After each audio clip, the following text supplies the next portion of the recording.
Earth Debate, Uncut and After Show.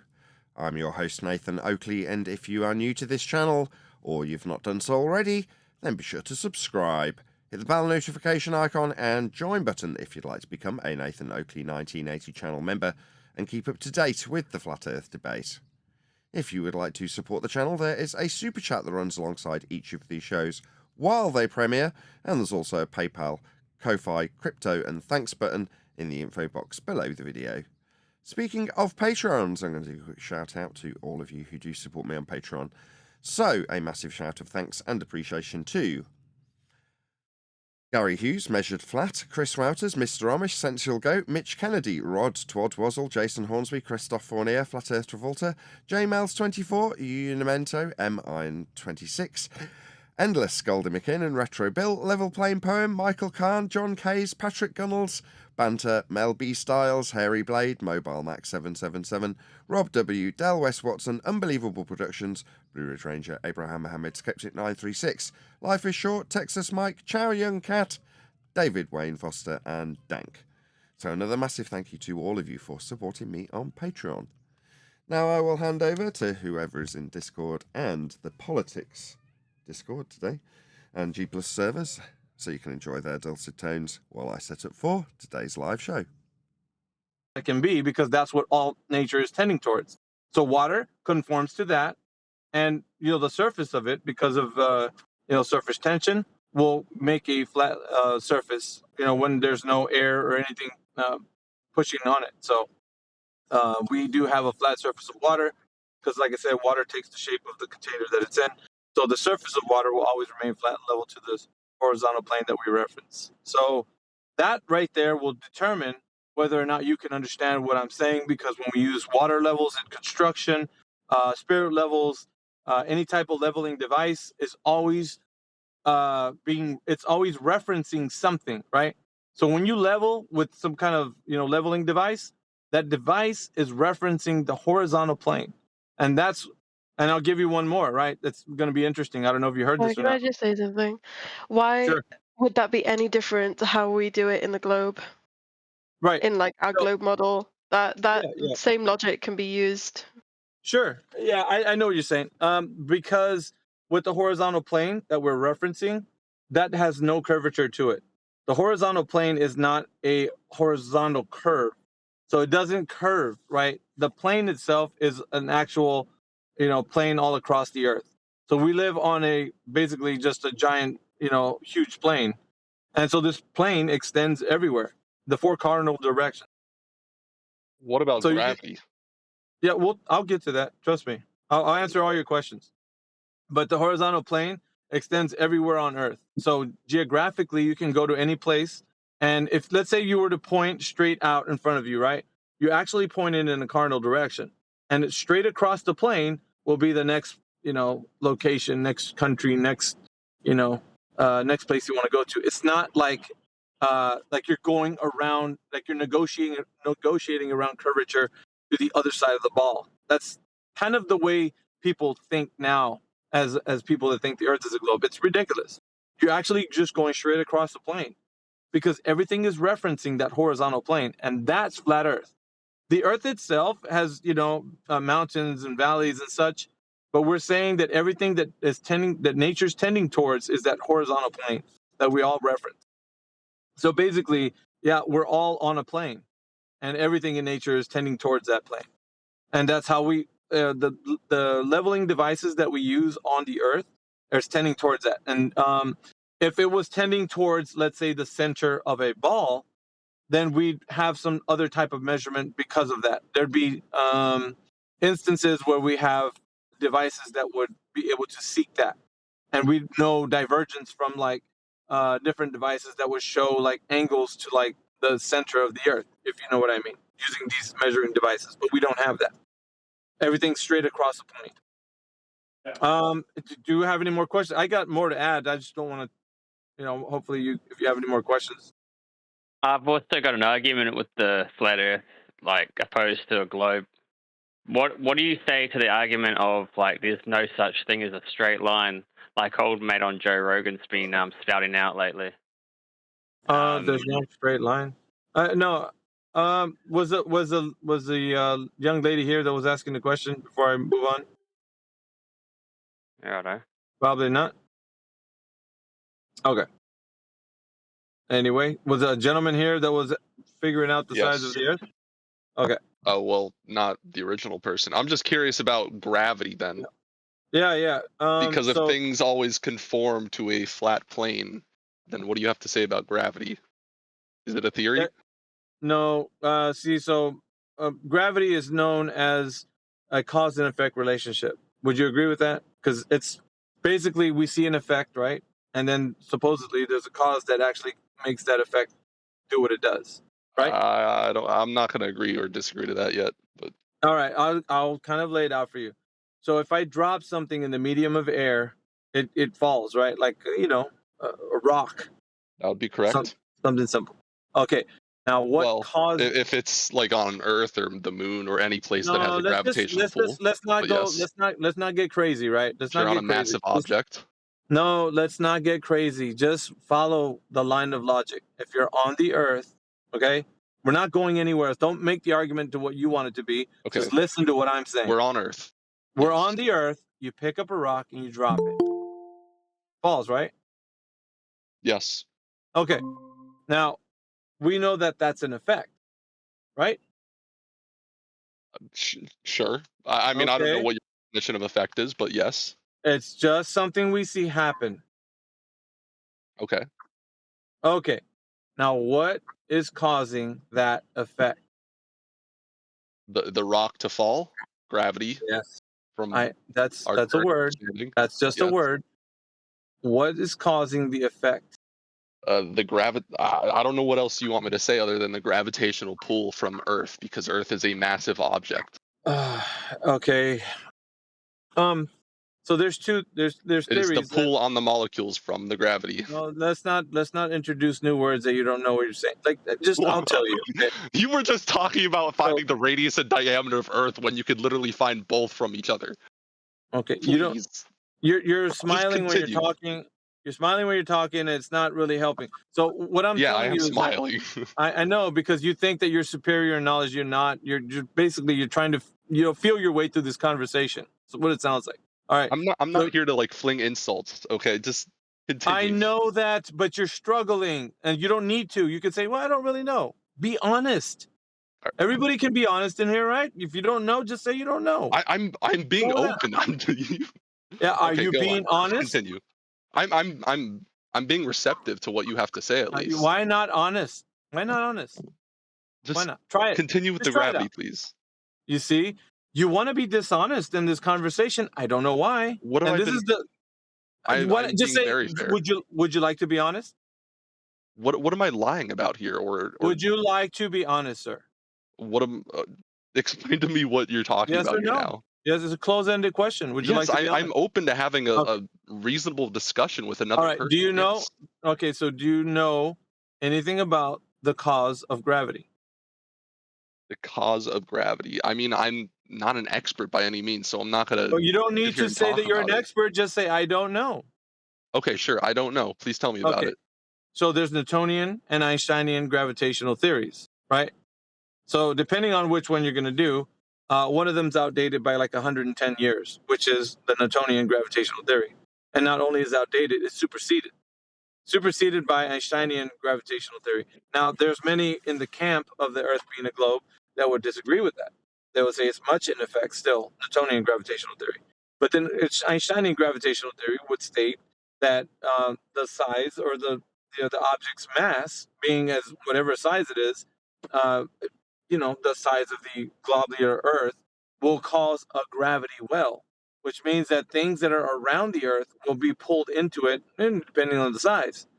So, because of the Earth's gravity well, things will be pushed into the Earth because of the gravity well. Sure. That's the particular cause of the effect of the rock falling. So the rock is falling to the Earth because of the Earth causing the gravity well. Can I just point out one thing? So you told us for previous things to look it up online. I also looked up Newtonian, like his idea on the gravitational pull and relativity, and it seems like people accept that as well. Then That's what I just said. Newtonian method. But you just said it was outdated and wrong. It is outdated. It's not that it's wrong, it's outdated. People still want to use Newtonian physics, okay? And that's what I did say. Okay. But it's outdated. So basically, gravitational theory from Einstein is what's being used currently. That's the rhetoric that everybody's like adhering to at the moment. That's fine. So, if the cause is the gravity well of the Earth's size, now how can we know that that's the case of the cause of the effect? So the effect is we see a rock fall. We all can do that test. We can all pick up a rock. We can all drop it. We can all see it fall. We see the effect. We understand the effect. We can quantify the effect. We can know the average rate of fall. We can know this, right? What I'm asking for is how can we understand that the cause is the size of something creating a gravity well? How do we know that? I mean, I'm sure we've tested this on many different objects. I know we have predictions for things like Halley's Comet as well that we use all this math and science on to determine when it's going to cross our path towards Earth. Like we know when the planets are going to rotate around the sun. Sure. Like we probably apply all of this to all of those things, and it's been working for many years. Sir, so sure, there's that like 0.000000001% chance that it's just been working out randomly for these. Why can't decades. you be? Listen, when I was asking if you could be honest, you didn't have to say, the 2 minutes of whatever you just said right now, because you're unsure of what you just said, aren't you? I'm just saying we've been constantly testing this stuff with the same formulas, and it's been working out. Okay, so this is at what point is it not going to work? Dude, this is coming from a guy who didn't know the cause of the effect of the gravitational theory. I had to tell him. And now you're just suddenly saying, well, we've been using these things all along, and it's already been known. Really? Why do you have to say all that? Why couldn't we've been testing these things? That's important. What I was saying. We've been testing this, and it's been working. Yes. You don't know what test. We've been determined, like Halley's Comet, for instance. How do we know it's going to cross our path every once in a while? At what time? You know what? How do we know about like solar eclipses? How do we know that's going to happen? I hate doing this, but I have to, because in your case, you're one of those who don't want to stop, and you're saying a bunch of things you don't know what you're talking about, and now I'm going to expose you.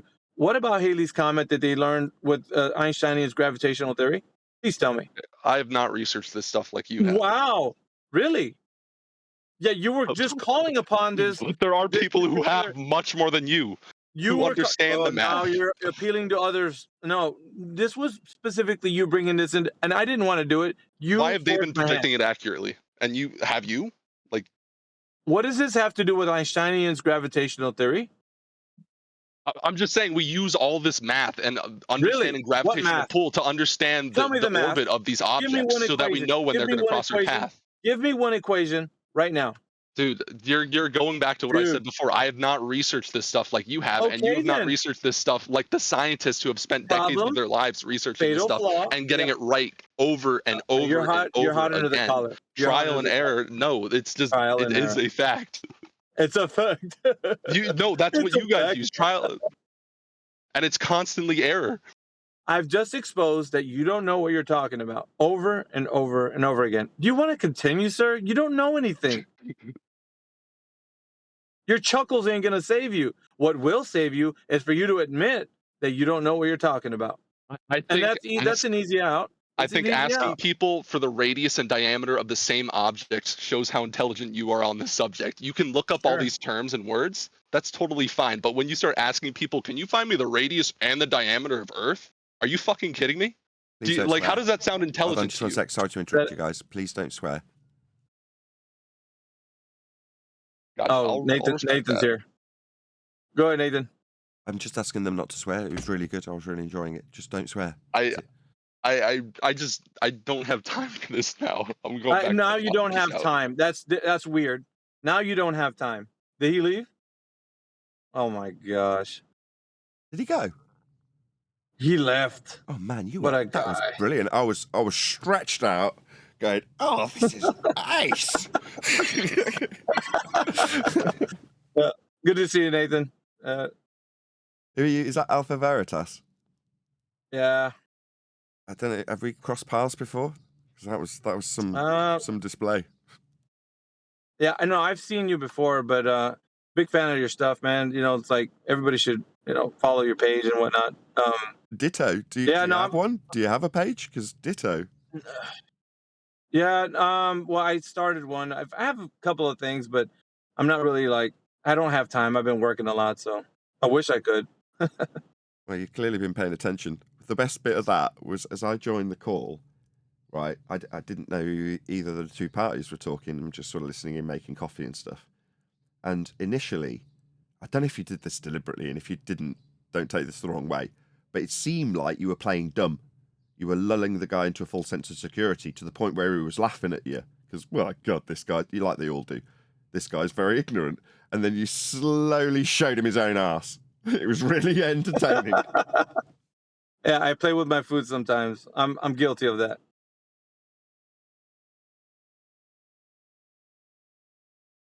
Yeah, I have mainly just like a lot of moments when I'm driving home and I'm talking to these guys, and we get like a small little crew that come in here. You know, these like just wannabe Globers, or they're absolutely boneheads. They don't know anything, and it's wonderful to see how much they don't know, because I want to expose that over and over again to the audience. Like, I want people to know that this is what we're dealing with. We're not dealing with people that are on an intellectual basis. They're randomly saying things, hoping that one of the things that they say can, you know, something will stick, and it just never does. You're right. He was a triggered normie who's come across this subject, and instinctually he thinks these people are all foolish because I've been told they are foolish, and my cursory understanding of heliocentrism will definitely thwart any objection that I have coming my way, to the point where I can chuckle to myself about how superior I am in the position I find myself in here, only to be, well, I don't really know any of these words I'm using, but I'm going to use them because I've heard them before. Yeah, it's so good. I like when they struggle. It's just great. I you know, it's just because they had come with this bravado that they have everything figured out. Oh, if somebody must have figured it out. We got it all. It's all worked out. What do you mean? We got the science, we got the math, and I'm like, yeah, name me one equation, just one. And he didn't. You know, he's talking about Halley's Comet, and I'm like, we all know you don't have anything. Why are you doing this? Yeah, I quite like Well, that. I haven't studied it. That was where it was going, right? You're asking him for basically scientific validation because that's what he's suggested it's got. And then he goes to Halley's Comet.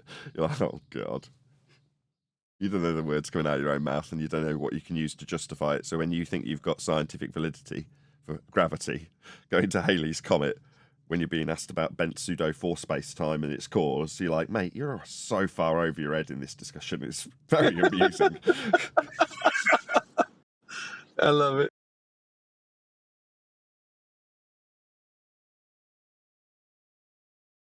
We got some characters in here right now, I think. We got Tree. I know AJ's here.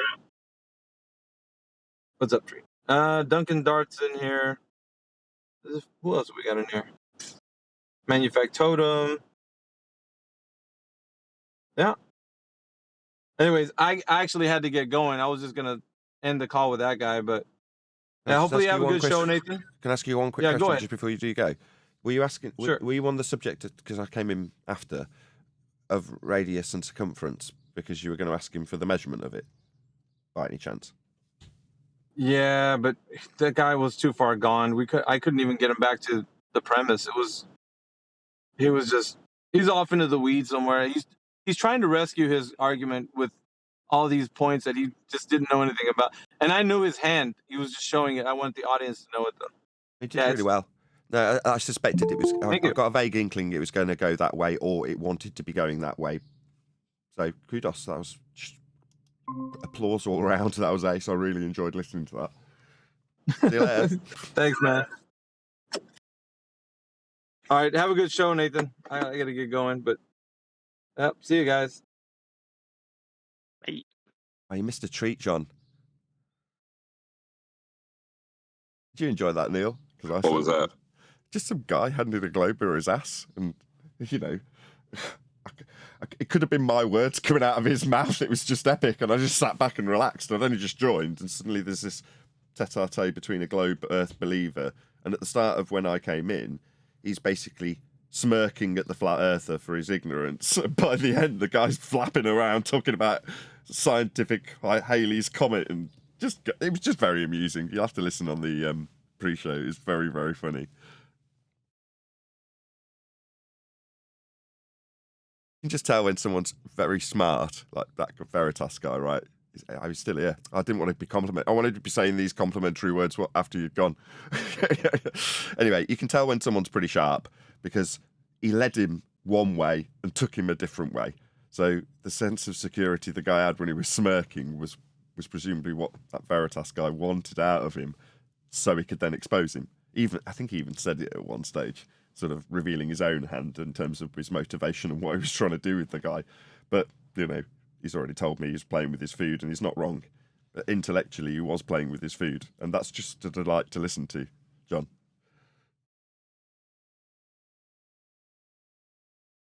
Yeah, it's like the equivalent of grabbing somebody by the collar and slamming them around. Yeah. Or moreover, a little guy slamming a big guy around after the big guy's laughed in the little guy's face.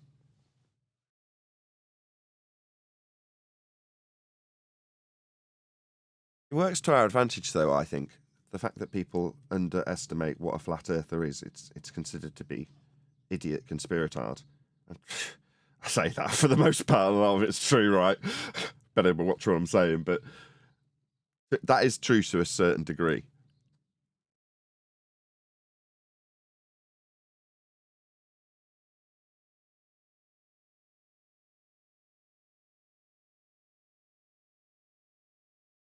Hi, check. Hello, Neil. It does make me ponder how some of the more prevalent flat earthers in the arena would actually get on with the likes of, I don't know, someone like that Dazza guy that was on the other day, last time we were in here. I think, how would Jaren cope with someone like that, for instance? Or Dave Weiss? Or Eric DeBay? Oh, they would love him.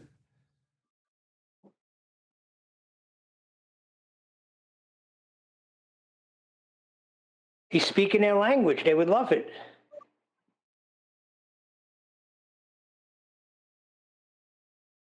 Oh, you're saying Not how Dazzler would like it. So would Miggy, not to be, but maybe my ears have grown accustomed to a different type of destruction. But that was just painful to me listening to that. Einstein and Newtonian and this, that, and math and science when they don't have any. That, man, I would have took him right to, as soon as he said gravity, hammer that sucker. I'm sure it would have gone there eventually. Depending on which one the guy would have stuck with, Newtonian or Einsteinian, I'm pretty certain that the end result would have been, mass doesn't attract mass, and an example of gas behaviour given, or just a complete tearing to shreds of, we've got a new G Plus member, check it out. One Deck has joined the panel. Insert rewind sound of DJ turntable here. Greetings. Greetings. Nice to have you with good sound.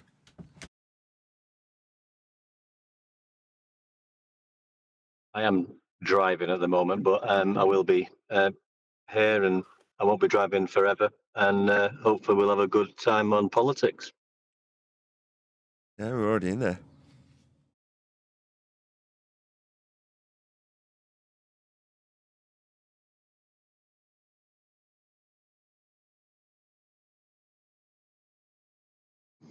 What time is it? Hold on, is that One Deck? Oh my One Deck goodness. in the house. In I the found my way in, house. mate. I like listening to DJ stuff. I really like watching, although it's DJs with two decks. I hope that isn't something that is an affront to you. But when they do like scratching and mixing that way, like scratch perverts and people like that. Ah. The record surround. Explain. People doing DJ things with records. And what shape is that record? What state? No, what shape? It's It's flat, mate. But it's a circle, so it's 50-50. Fuck, I'll let you off that one. No swearing. Sorry. Therefore, globe. I'll do that disclaimer right now.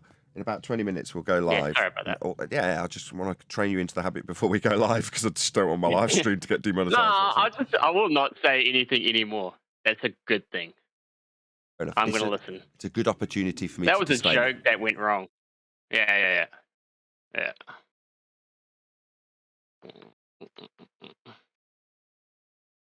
Good opportunity.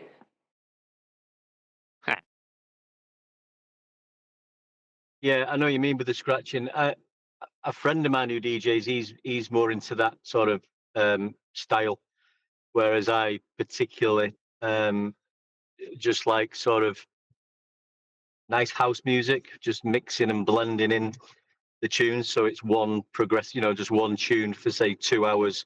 And you blend the beats together, so it sounds like one continuous house music track. That's my style. But yeah, I do enjoy watching the old scratching and trickery they do on the decks. Good. Okay. Cool. Do you find it's weird that they kind of do like a theatrical dance off at the same time, like the hand gestures and stuff? I can't help but think it's a bit corny, but sort of like reminiscent of the old school hip hop thing, I guess, but funny. I like watching it's videos annoying. that break down DJs and what they're actually doing when they're on stage and they're looking like they're dancing and really busy with the mixer. And it's like adjusting treble by 2 dB, adjusting it back again, adjusting bass by 1 dB, adjusting it back again, just so he's looking like he's doing stuff on the desk. You know what I mean? It's so false. I mean, and a lot of them aren't even really mixing, because you've got to get your beat tempo right, give it a few tries, make sure it's right and coming at the right time. And a lot of them are doing that. They've probably got a pre-made mix down, and then they're waving their arms about. So if I'm on the decks mixing, I don't really have to, I don't want to do that anyway, but I am concentrating and lining my next tune up and getting the right key song for the next to go to, for the right key build up or build down for the song, so it sounds nice. So you haven't got time to be waving your hands about. Do you think it's just anxiety that's the reason why they flick their knobs and they flick it up like they're doing something and they make an obvious stance that they're turning the knob, and they just do it so that it makes them look cool? I think they do it so that it looks like, because there's going to be, obviously, they can keep a rhythm, they're a DJ, so there's obviously something in the track that's playing out to the audience that's happening. There's going to be various breaks in the song, and if you're touching the desk when one of those happens, there's a perception to the audience that you're literally controlling the music. Now, obviously, in between tracks you are, but like but not really. Was saying a lot of them will just take at best a sample from the next track, so they can layer the sample on top, and then they'll do a big rewind sound, and it's onto the next track, and nothing's blended together. From what I'm hearing from one deck, he does is actually sit for 2-3 minutes while the track's only 5 minutes long with a really long intro and outro, and he's got 3 minutes to absolutely perfectly beat match it and find a point in the song where he can introduce the next one and you don't notice. And then by the time the next song's actual intro's hitting, the other track's beat is just there and there's nothing else on the top, so that it fades out without you noticing. Right? That takes skill and takes a bit of rehearsing. Gatecrasher, like the old school France compilation CDs that came out in I don't know, in 80s, 90s. Yeah. I played to Gatecrasher albums. Yeah, there's a song, and I think it was by Ghost, trance guy. Anyway, it was on there. It sounded like it was just really high energy, and it sounded really awesome. And then I downloaded the original, and I just was disgusted. And it's not the track's fault. It was just my perception of the song was totally different because the intro was so long and drowned out. And I didn't really understand that there's a utility behind that. There's a purpose for that as well, which is what I assume would be the mixing side. But they just kind of cover the basis of the song and they make it come to alive. You know what I mean?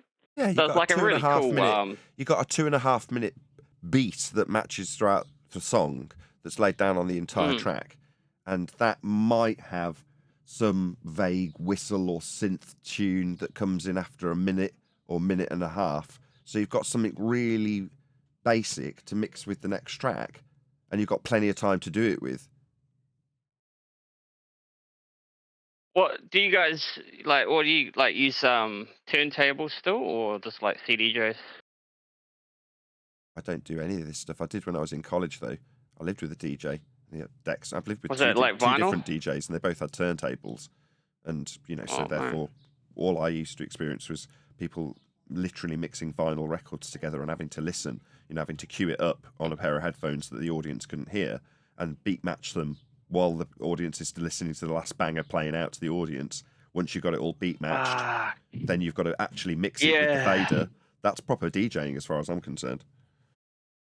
No, when I found out what the hell they were doing, it was revolutionary. Like I was always wondering why they were scratching it back and forth, and then having the headphones on. Like it just looked real phony from like not knowing, and like you can't even hear the scratching. What the fuck are they doing? Well, it's because they're It's queuing just it. them So like queuing it up. Yeah. Well, you've got it queued into your headphones, and all you're doing initially, once you put a new record on, is you're finding the beat.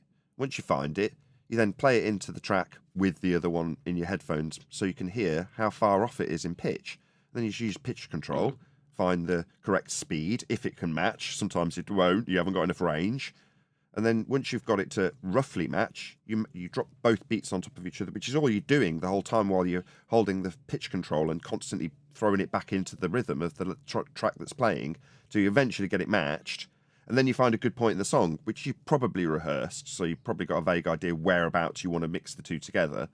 You find that part in the track, because it's all already done, you've already pitch matched it, you've just got to, at that point in the song, throw the beat so it's ready to go. Then, when you're ready to go 30 seconds early, you throw it in so it's actually playing in time, you double check it, and then it's all on the fader. I'm saying this is something I've not done and DJ One Deck does, so I don't know why I just explained all that. That's One Deck. That sounded perfect. But like talking about turntables now, you know, most people I've got some Pioneer CDJ, just a console, but I've got sync buttons on there, but I don't tend to use them. I like to match it up myself and beat match it myself. And a lot of people use these now. And a lot of people would not have a clue if you put two Technics turntables in front of them and a little mixer, they would not be able to beat match. It takes a bit of skill. I like that galloping, like the galloping noise, like that not perfect beat matching. It's kind of like nostalgic in a way now. Got that feeling. You have to ask the person with the record bag. You've got to push it on a little bit, or tap your fingers on the deck just to slow it down, and then so you can hear a little bit of that going on if you're musically minded. A lot of people won't hear it, but I like to hear that as well. You can hear the DJs properly working to get it in properly. That's perfect. And like you just purposely trying to take it off tune just so you can hear the kick a little bit better, like without making it obvious. Sounder debate. Look, man, we're talking about DJing. This is fun. Shh. It's pre-show.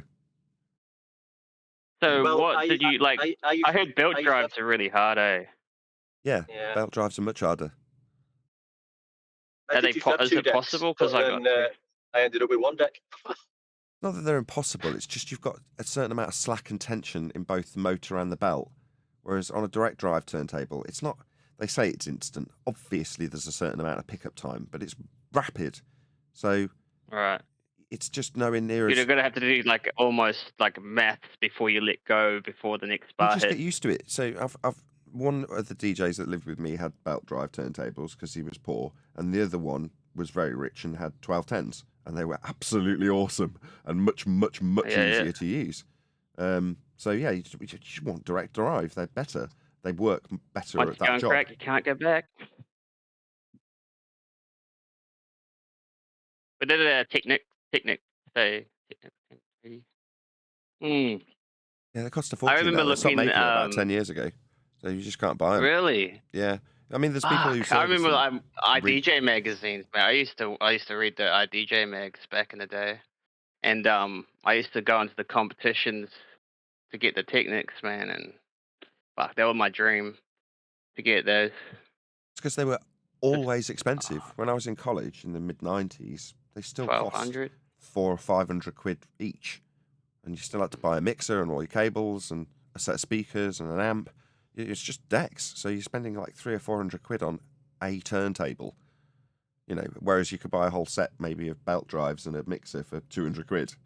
Which was still a lot of money back in the mid-90s, but it was like triple the price to get 1210s. American DJ? Me? Like the brand? Not anymore. I mean, back in the 90s, I flew over to Miami to go to some mad party in No, I Miami. mean like the brand, the American DJ. They made No, DJ never heard equipment. of it. No. Oh, my mum bought like a box. It was a package box. Came with 2 belt drives and a 2-channel. And I got all these like secondhand records from some British DJ who's died, and I was like, sweet. So I just played with them, but the belts and the scratching and the records all just got degraded, and then I just had a go on the Newmarks, the direct drives, and I just gave up instantly because I couldn't afford them. But I'm not going to go back to the belt drives because that was just torture. So I just gave up the whole thing. It was just such a weird feeling, like, fuck, that's like there's no point in doing it anymore because I can't get the direct because the money was the issue at the time I was a kid, and I was trying to think of names of DJs that I did know that do what you described one deck, like Jeremy Healy and John Pleased Women. Both of those used to do that style of DJing where you wouldn't notice the transition. In other words, they'd worked to make it such that it was one long flow. And I just remember back again in the 90s with the same experience that guy just described from Discord, where you've got a perception of what a certain track is like. And then when you actually hear the original, you're like, this is crap because it's not got the other track mixed in with it. The bummer sometimes because the only version is the actual recorded live recording. Usually it's low quality. And I remember that was a pain in the ass. Goddamn DJs. Wouldn't have happened without them, I know. So you know, 3, this is just the kind of conversation where there'll be a fundamentalist religious zealot jump in because obviously we're chit-chatting about DJing. So therefore, that's what flat earthers do. So don't be at all surprised if that triggers somebody who's in the panel that wants to tell us that we're all idiots.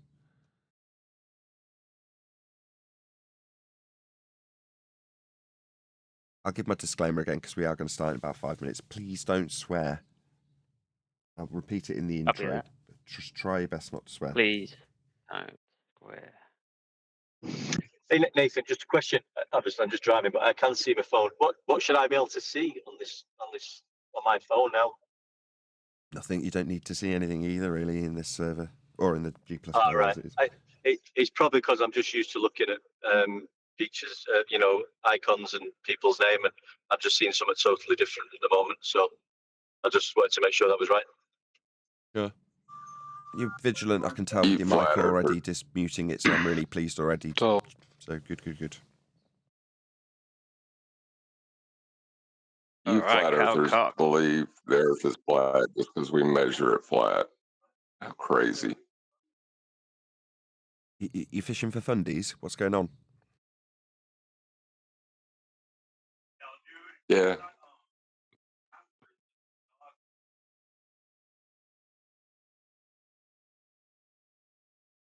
It's nice to throw the bait out there.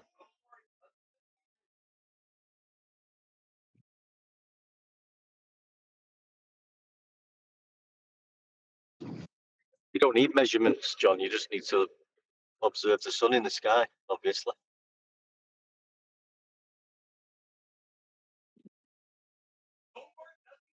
Yeah, that'll do it.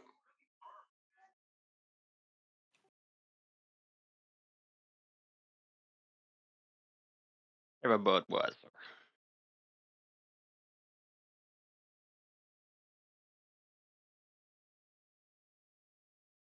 Right, you're all suitably warmed up. Ready to start? I'm nervous. Me too.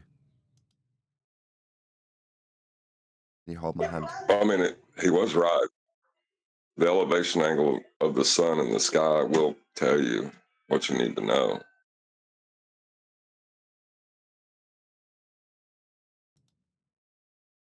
Greetings. Hello.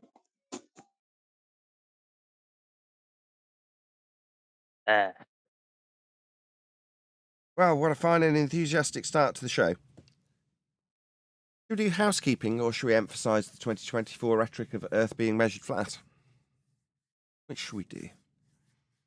I say we ask a housekeeping question. Go on, John. Being the redneck hillbilly character in the cult, I think we should ask a housekeeping question. Okay. Any scientific evidence of gravity? No. Is gravity a downward force?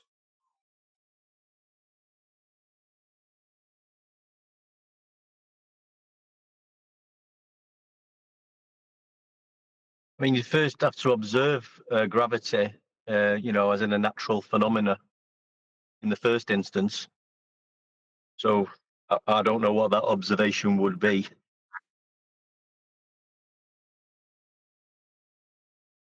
I think they say it's things appearing to fall to the ground or things falling down at 9.8 meters per second.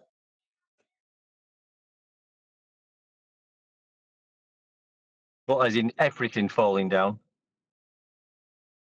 Maybe we can get some clarity. I mean, we've got a whole bunch of people in the Discord server. We're in a foreign server today, so I may have mentioned it in the intro. We're in the politics Discord server. Hopefully one of my mods can drop a link to the politics Discord server in the live stream chat so that you can join this server if you choose to. But go ahead, Globe Shackler.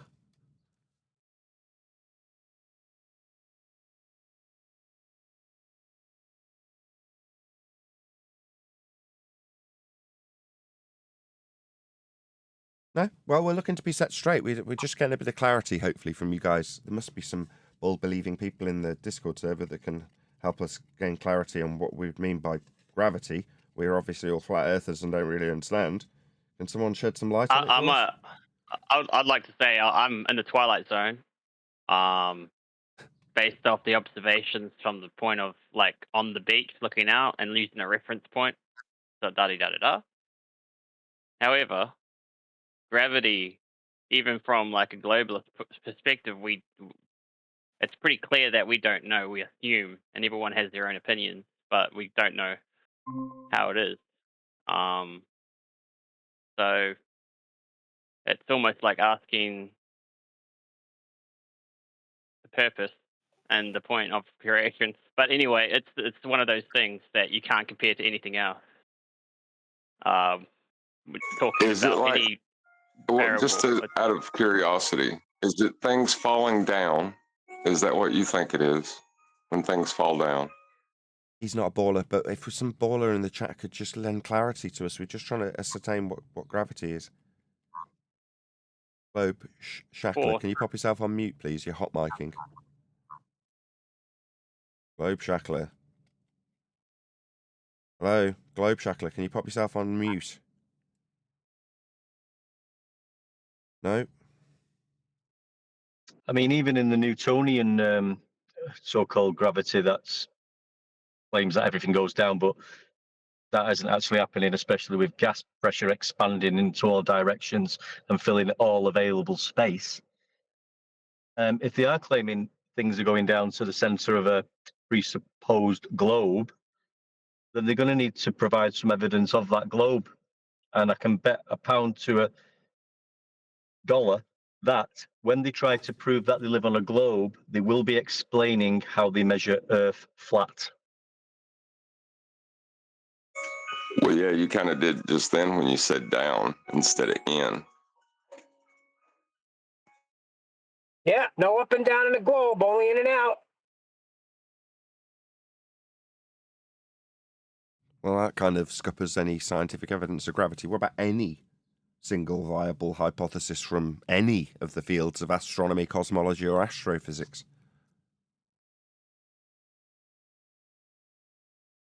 Have we What scared about off? an Negative. example of a Have we scared them perspective? off? Have we scared off all the globe Well, believers? what about a perspective? What about, Is this? what about perspective, did you say? Yeah. So imagine you're in a balloon, a massive balloon, and it's filled up. The pressurization makes a perfect cylinder. I'm not saying that's an argument for the globe. However, it's an equal pressure point. So what is the fundamental shape that it would form if everything was equal on both sides, pushing outwards or inwards? It would be a circle. It would be a globe, a cylinder. So imagine you're in this massive balloon, and so a huge balloon, if you look straight ahead, you wouldn't be able to see. You'd see like it kind of curve up, but it'd be very distant, and who knows what sort of environment I'm talking about. Maybe you would see it clearly, whatever. But your gravity push from the expenditure of that balloon is equal on all sides. So it would feel like you would automatically say, yeah, what comes up must come down, and show these examples. But however, it's not a flat surface. It's in fact a pressurization that's equal on every side, thus making it feel like you could assume that it's just flat because we know that it pushes it down when it's not an actual fact. And that's well, we could see that, and you know, we can kind of look at that in this reality and go, well, that's an argument to have. I really don't follow what and then you're you saying. could also argue. Inside So when you're there's a saying inside pressurization balloon, of equal, you're looking Yeah. in all directions, when the equal pressure on all directions means it isn't flat. When you said that, I'm like, what's flat got to do with it at this point? I know. really understand. I don't like bringing up the premise of where this is going, but obviously it's going to be the argument of why should I believe, or why should anyone believe that the Earth is flat and not the globe that we've been told for ever how long we've been on this Oh, planet. I see. So Because it's measured that Pardon way. me. Because that's how it's measured. So the Pardon me. pressure of the expenditure, an example of the balloon, the pressure of the air pressure is kind of resembling the gravity in the situation, as an analogy. And so No, you got a problem with your descriptions because you're describing in and out and then up and down. Those two things are not analogous. There's no way to connect them. You're doing it just through linguistics in a like half-handed attempt, but they're not the same thing. They never will be. But you slipped in a question in the middle of that, which didn't really make much sense to me, but fine. Which was, why would we believe Earth's flat rather than the globe they tell us? Well, because it's measured flat. There you go.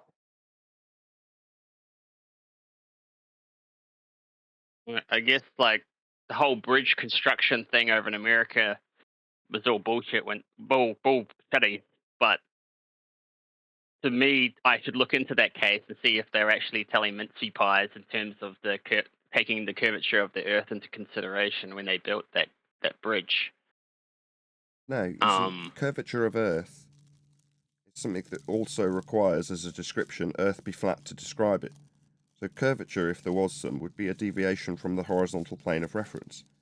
So just the very description of curvature in Earth curve maths necessitates Earth have a horizontal plane of reference to describe Earth curvature. So when you say, would you take into account Earth curvature when building things? Well, what you would fantasize about a deviation from the horizontal plane you reference? Because in order to give that description, you'd have to reference a horizontal plane to do it, just like the Earth curve maths does. So all the elevation and the static involved in finding the actual flatness is compromised. So that what you're saying is that the taking into consideration of the curvature is actually them taking into consideration of the elevation on both sides of the bridge. No, I'm saying that to describe curvature in the first instance requires a flat plane to describe it from. And if you're building things like bridges, and describing elevations in the vicinity, all of those elevations will be described from sea level. That's a horizontal plane, flat Earth. So you need a flat Earth to describe deviation from the flat plane, deviation from level, that's curvature. So first you've got a flat Earth, then you've got a description of curvature that comes afterwards. You're suggesting that bridge manufacturers would have to account for that which is derived from flat Earth measurements in terms of sea level, and deviations from those levels that you can establish when you build things. Yeah? Yeah. Right. And what you're talking the about, idea of the size. Okay. what you're talking about then taking into account is probably the resolution loss at the horizon. Would you agree to that? The things disappearing from the bottom up? Is that what curvature is to you or them? If you see something that is obstructed because it, following a mathematical model, and you put two and two together, then yes, that would be the curve interfering there. That would be the argument. Yeah. But that's what one would you're not think, understanding right? the mathematics. That's you not understanding the mathematics you're using. Sea level's a horizontal plane in those mathematics that you just described an obstruction with. What you're actually talking about is the resolution loss between two flat planes, your eye level and surface level. It's not a curve. No, not Earth curve. Resolution loss described by their maths using a flat Earth to claim the drop from the plane they call surface level in Earth curve maths. Quick shout out to Jardo. Says, hey, politics mods, why do I need two-stage verification to get on this Discord page for Nathan's show? Says Jardo from the Super Chat. Take it up with them. That's their rules. Politics is very good. Well worth the two-step verification, I'm sure, Jardo. Thank you for the Super Chat.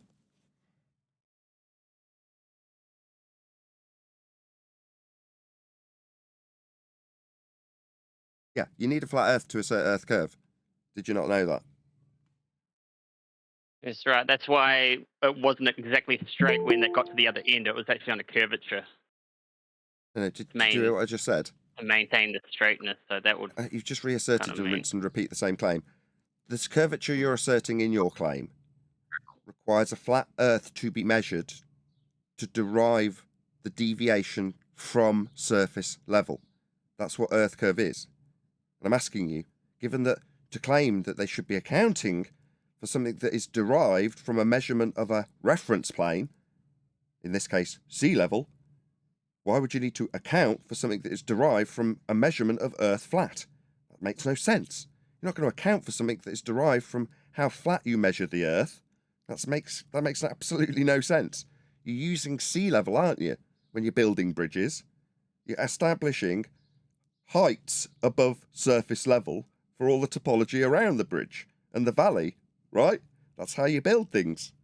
Well, you need surface level to do that. It needs to be level, not curved. The curve you're appealing to for the third time as you interrupt the third rendition of that which you've ignored. You're now interrupting me. I'll repeat it for a third time because you've hand-waved it twice. Third rendition. You're appealing to them accounting for something that is derived from flat Earth measurements in the first instance. So they're not going to be accounting for that. You can't account for how curved something is when you've just measured it flat to claim how curved it is. That makes no sense. If they don't account for the curvature, it wouldn't meet on the other side properly. The curvature, they literally have to. It's just ignore me for a fourth time. You don't understand what I've said, do you? So the engineers that you're talking to... No, that's not what I said. I said you don't understand what I said, did you? Because you've not responded to it 4 times. So you don't la-la off into a different subject. You didn't understand what I put to you, did you? That's the point of perception where you are. Of course, it's going to be flat. You have to work with some sort of solidification. If the world was so small and the globe was so tiny, we're on like a baseball, yeah, perhaps that would be problematic. But we're not. We're on a giant, relatively giant Earth, and that brings up the assumption that it's possible for this model to exist in the first place. That's why it's so believable. If it wasn't believable, then the people who are trying to keep it under wraps wouldn't even try because they knew that'd be like a kicking the dead horse, so to speak. They Not use it to the listening. advantage because it's easily. Yes, that was a thoroughly enjoyable word salad. I've put something to you 4 times. That is to say, the appeal to Earth curve requires a derivation of Earth curve from an Earth that's flat. And you've ignored it. The argument that you 5. brought Now up. you're chanting I don't through me. believe that. What's going on? Is it at this point you just decide that it's I a don't different believe it's a it, subject that's change? all. It's sorry. Well, You're I not argue acknowledging against it. that. I don't think Now that's you're the telling case. me you don't agree through the top of me expanding on something you've ignored 5 times. I want to say it once, and then get an assertion that you've actually bloody heard it once in the No, 6th but attempt. you just implied that you are saying that it's a flat Earth, so the argument's not even an argument anymore. You've just said it's a flat. You're basing it off a flat Earth. That's pretty correct. ignorant. That's correct. It's called How surface. could you be so sure? Well, That's not the argument. We're trying to get to the maybe I bottom could of this, and you're expand on it already if you ever concluding shut your that it's a mouth. flat Given that I'm the one making me the shutting claim my and you mouth. won't You're the shut one your who's mouth. supposed to- Okay. I'm making the claim. You don't need to yammer consistently when you disagree. Yeah, I could expand on it if you let me. Yeah, it's called surface level, the derivation of Earth curve. You appreciate that? That in your maths, there's surface level to derive that curve from. Sure. Yeah, that's surface level, and it's flat in your No, it's not. maths. Why are you interrupting me? It's not. Is this painful? Because it seems that this is now the 7th attempt to put this to you. You've disagreed. I'm expanding on it for you, giving you and your Earth curve maths as the example, where it specifically uses surface level.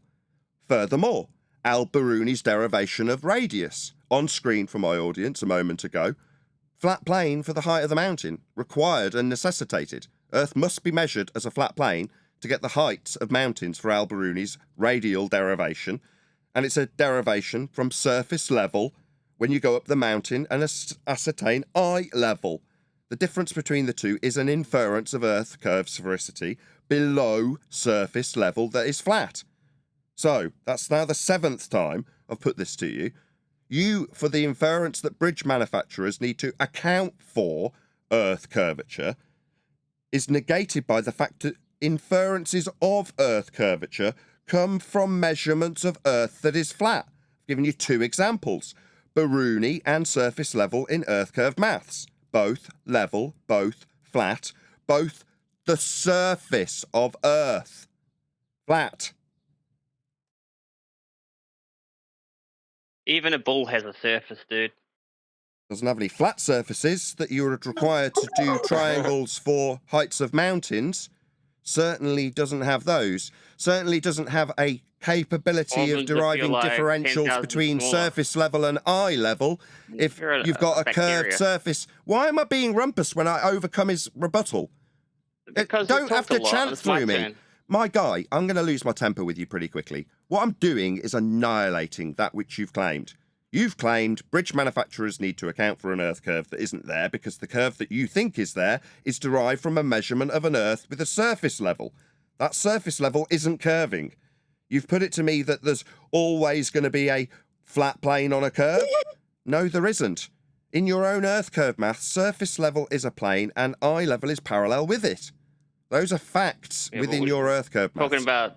He's we're chanting talking through about me again, oceans here, 8th man. time. What's your malfunction, okay, sorry, 3? yeah. Did Do you just like not this, Brady? 3? I hadn't finished when you started chanting through the top of me. Now, I understand this must be painful for you, me pointing out that Earth curve maths has got a flat Earth in it, measured and called surface level. You don't have to like that, but chanting through it 8 times is just going to piss your opponent off. That's me. Don't do that. Go on. I've finished. I've put it to you 8 times. Earth must be okay, flat for you to derive a curve to claim your bridge manufacturers need to account for it. Yeah. That's 9 times. So- 9 times, my Okay. man. Okay. So what I was saying is with the bull has a surface. Every bull has a surface. If you're a micro human, like just use your imagination if you can, and you look out to the plane, what would you think it is? I think it's a begging the bull or question a flat fallacy. surface? Do you want me to answer you, or was it rhetorical? It's a begging the question just fallacy. If you arguing, just man. tell me that every ball's got a surface, that's you assuming Earth's a ball. That's called a begging the question fallacy. It's the most No, it base doesn't form of... just put- Shut up! Being pummeled doesn't mean you have to chant through me responding to you. What you've just done is beg the question, a logical fallacy. You concluded Yeah, the fact but that was just a every bang on the ball nail has a there, but it surface, wasn't. but it's It was not a just a horizontal tribute. plane. Yes, I was going to get to the fact that it didn't in any way respond to the necessity for a horizontal plane called surface level in his maths when he begs the Horizontal question that if plane. we've got a ball and then chants through every single rendition of it. Mate, you're a zealot.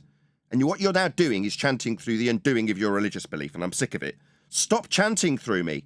Just because I undo your faith doesn't mean that by talking through the top of me undoing your religious faith in a globe, it's going to stop it happening. It won't. I'll just have to highlight to my audience that you've chanted through me 9 times. Well, I've put to you that which you cannot respond to, because Earth is required to have a flat surface level to infer the curve you appealed to in the first instance. For your bridge example, now you've had your rebuttal 10 times. It's the first time it's been unimpeded. Would you like to respond to it? Sure. So what the would argue why the engineers have to consider the curvature of this globe when they're constructing a bridge. He's too dumb to understand He my just rebuttal. explained He's why just they're too wrong. stupid. He can't comprehend what I've said. No. The thing is, you're too stupid to understand my scenario that I put out to you. Oh, I fully Imagine understand if it. you're a tiny, smart little human that you are, Maybe if you but get you're really tiny, close to your 10,000 mic, small. maybe you getting really close to your mic as your He irritation doesn't understand it. sings to my audience. No, you're frustrated, my friend. I've experienced this many times previously. Getting closer to your mic and telling me that I don't understand isn't going to undo the fact that I've put a rebuttal to you 10 times. And you've rinsed and repeat your original claim and are now telling me I don't understand your original claim. That's your 10th attempt. You're done, mate. You've been cooked. It's not really that hard to understand. Look at your maths. It's got surface level as a horizontal plane, eye level as a parallel plane, and you're deriving a horizon that exists below surface level. How are you? What are you He's not talking about? listening. Curvature. That's the problem. He's not listening, John. Yeah, it's chanted through it He 7 or doesn't 8 have times. to. I just want to read out a quick super chat. Shout out to Unitox Femi who says, ask him how enormous big giant Earth is, ? Then tell him to use his geometry and to compare it with reality. Thank you for the super chat, Unitox Femi. Yeah, sure, I'd do that if that was easy to do. Have you guys been in a situation where you've had to build a bridge that long? Sorry, what I relevance mean, does this here have? we are. Sorry, this has no relevance. We've undone this argument 10 times. Sorry, my friend, unless you've got something else or a rebuttal to what I've put to you, yeah, I'm not interested in talking to you anymore. I've done it 10 times with a lot of interrupting and you getting closer to your mic with your irritation at what's happening.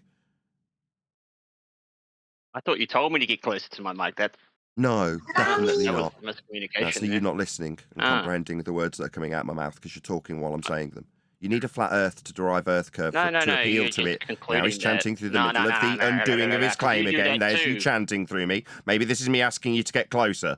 No, mate, I was talking and pointing out your loss, where you lose, where you lost and failed because you appealed to an Earth curve that's derived from a flat Earth measurement. 11 times.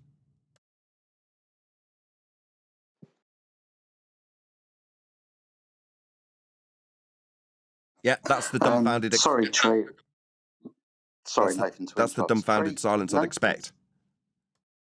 Sorry, Trey. Nathan has said to you 10, 11 times that the Earth is measured flat. Did you hear that bit, or did you just ignore it?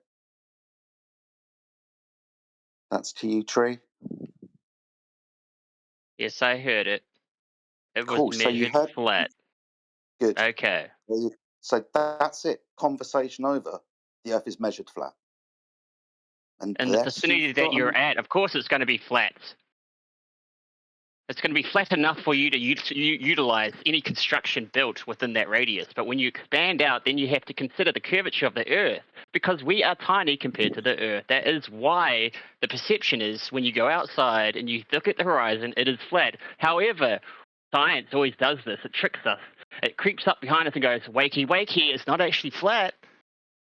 Okay, sorry. Everything in this universe revolves around a Just one sec. cylinder. Jedi, if you don't mind, I'll just pick up the reins again. You said when we're surveying and building stuff for the area that's being built on, it's built on flat, but that's only because it's a very big ball, correct? Do you want to expand on that a bit more? Correct. Yeah. Yep. I'll explain that more. So when you're in a construction place and you're looking at maybe there's 50 acres to work with here, the curvature is going to be so minimal that it's not going to affect the work that you need to be done. When you're dealing with construction that is a connection like a tunnel system, underground tunnel system that actually, I guess underground tunnels can actually Sorry, bypass just bear the with me a curvature. second. You're going a bit too quickly. Sorry to butt in. So Sorry, you so said you're in the measuring a few construction. acres. Yeah, you're talking about. Yep. So yeah, we got to a few acres, and it's just stop, yeah. chill, calm down. No, I'm okay. You need an Adderall sorry, pill. just What's catch up. going on? Chill out. Catch up. So No, chill out. you've added another thing. Tunnels. You started with So back to the acres of construction land. Now you won't shut your bleeding mouth. Yeah, you said acres of land. Okay, you said Earth's so big. Yeah, got that bit. So what we actually do on those many acres of land is measure it flat. Correct? Correct. Because every mile. Stop. I'm leading, you. Mate, I'm leading you. Oh. Mate, I'm leading you. Not the other way around. Okay, go for it, baby. Yeah, no worries. You just need to shut your bleeding mouth while I talk. Thank you. Yeah. So, in terms of the actual measurements that we're actually dealing with when we do stuff practically, according to you, we measure Earth flat. There is obviously a whole barrage of caveats and excuses for why we're not measuring it ball-shaped, but in terms of the facts of the matter, we measure and build on Earth flat. Correct? Depending on the case. Yeah. No, not depending, mate. That is how it's done. Why would you be so weaselly as to not concede your own example? These are your examples I'm parroting back to you. Do you not like your own example now? I've highlighted the fact that Earth's being measured and built on flat. As per your example that you gave 3 minutes ago, would you prefer that your example you gave 3 minutes ago did not have Earth being measured flat? Because it is. Do you not like it now? I've reiterated the flat measuring bit that you used in your example. No, I'm not living up to your reality, mate. You missed out on one. It was your example of your reality and it being measured flat by your example with a caveat of excuses of how ball-shaped it wasn't. That was your example, and you're telling me I'm denying reality? That seems kind of like projection, given that it's not my example, it's yours. That's ironic. You chuckle it up, sunshine. That's right, your example was how flat we measure things on Earth, wasn't it, son? Oh, calm down, boy. No, I'm not in any way uncalm when I smile broadly because you've given us an example of how Earth is measured flat. Your example, not my fantasy reality. Your example heard by about 100 people in a live audience. Now, I appreciate that while I'm pointing out your example of Earth being measured flat, you've chanted through every last word of it. I've got a solution for that so my live audience can hear me pointing out your flat Earth measurement you appeal to. Your last response was to say it was my fantasy. This is your example. Did you forget your example of Earth being measured flat like you gave?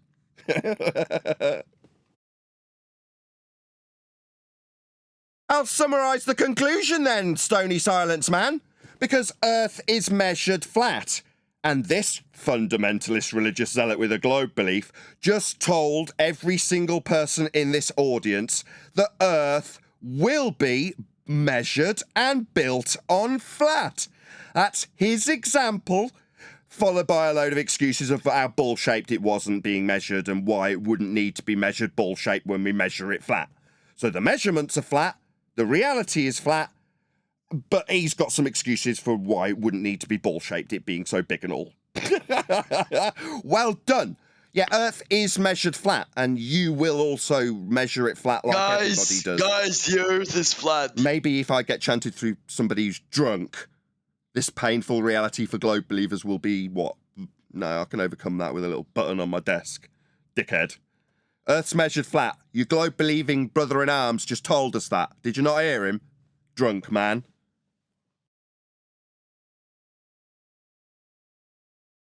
Did you not hear your globe believer tell us how flat it was measured? He made it explicitly clear Earth was being measured flat by this globe believer's example when building things.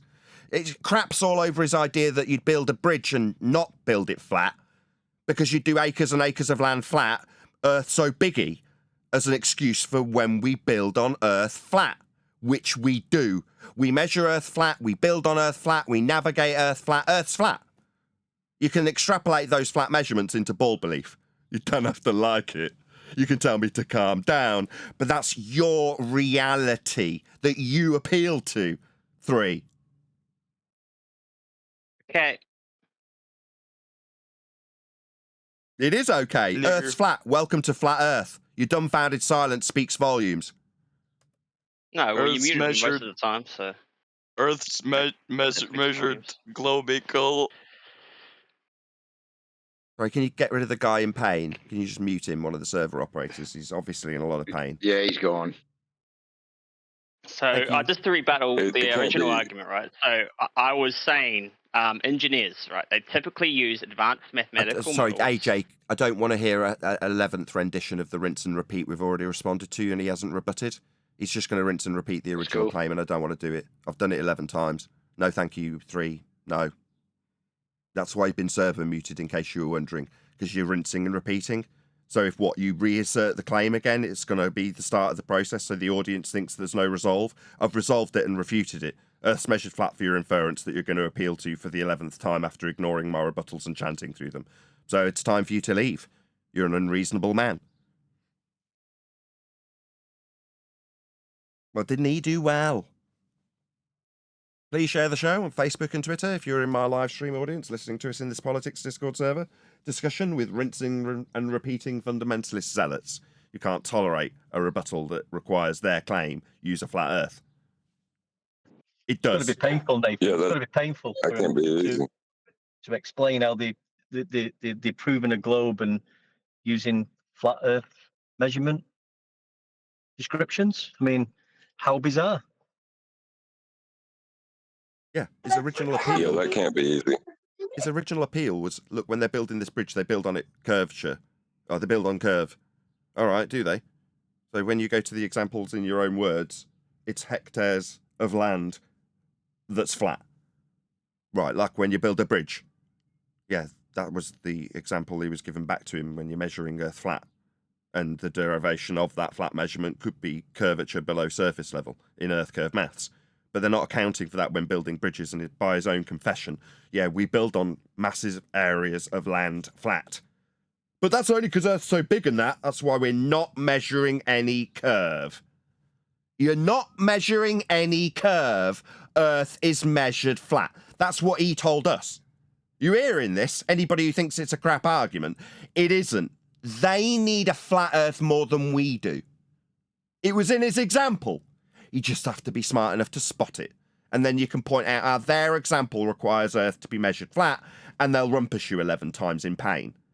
And tell you don't understand the claim that needs to come again for 12th time. No, it don't.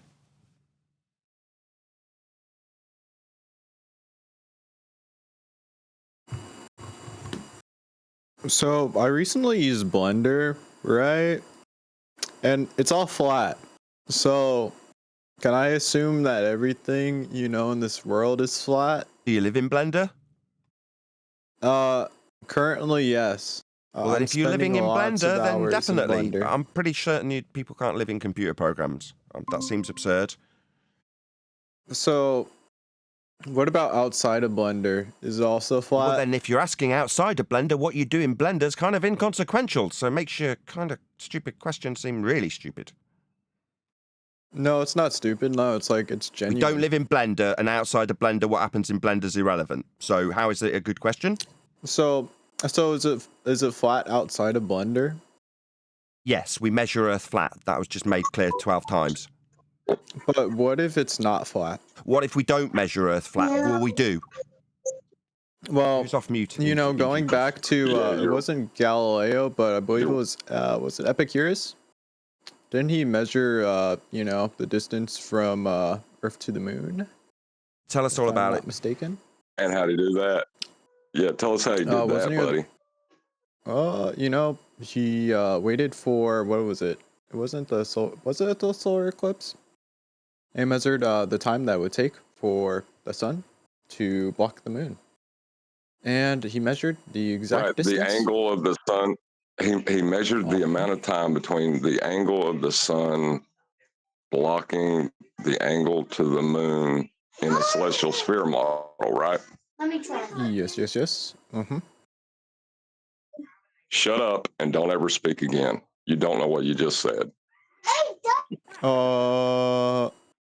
Wait, how did we get here? Raging Oh, John. egos.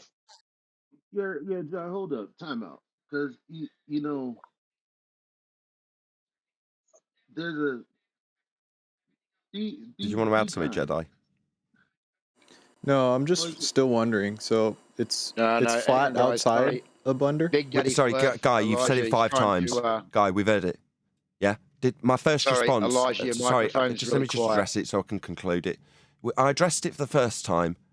If your only objective is to rinse that crap that I took a giant steaming dump on immediately, then we've got no further use for you. So do you want to, ask for a 6th time so I can just ask you to be removed? Do you want to do it a 6th time? Go ahead, make my day.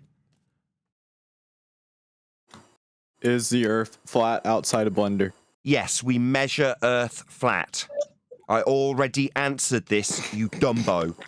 Do you have comprehension problems or hearing issues?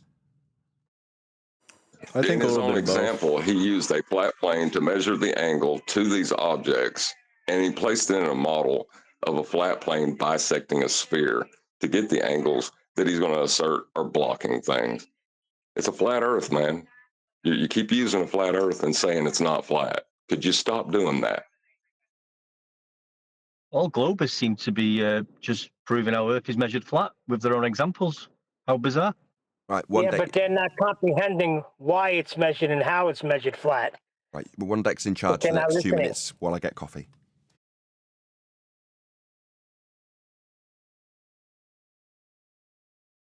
Eli. Yeah. Oh, you're not in. I thought Eli was in here. He's in Discord, isn't he? Yeah, so I was saying Elijah for Eli, yeah, sorry, big Daddy Flurf. Yeah, I was trying to get in G. I'll try to get in G plus now. Y'all must have been like. Who's speaking? They're very quiet. Eli. Oh, are you Big Daddy Flurfy, Eli? Yeah, I was saying That's better. I was trying to get in, but you guys are probably going toe to toe, so I'm gonna try to get back in G plus in a second. But I was just saying, John, be more charitable, man. Yeah, you take it my approach, seeing things black and white. Do we really know this guy to say, shut up, you don't know what you're talking about, you don't know what you just said? That's all I was saying. And that's being more charitable. you gotta explain it to him. Oh, you're saying we're being too charitable? No, Nathan, I you've come a long way, but I don't even think that I can correct you just yet. But John and I switch between these personalities. When I'm him, he's me, and when I'm me, he's him. If that makes sense. When I'm being lenient and understanding, he's like, no, he knows what he said. He's a liar. And when I'm like, well, he's a liar, you're like, no, you don't know that. So all I'm just saying is, like, be charitable. The guy sounds not like the first guy. Is all I'll say. You're literally him? Just mildly trollish. He's him. I mean, he was doing a good job of explaining how that example uses a flat Earth for elevation angles and angle measurements. So maybe we should have let him continue describing how the Earth is measured flat. It would have been quite interesting. I don't think so. That was embarrassing for me. It was the most cringy thing I've ever heard in my life. Someone describing angle measurements from a flat plane in an attempt to describe there is no flat plane it's just stupid. I'm not going to let that go.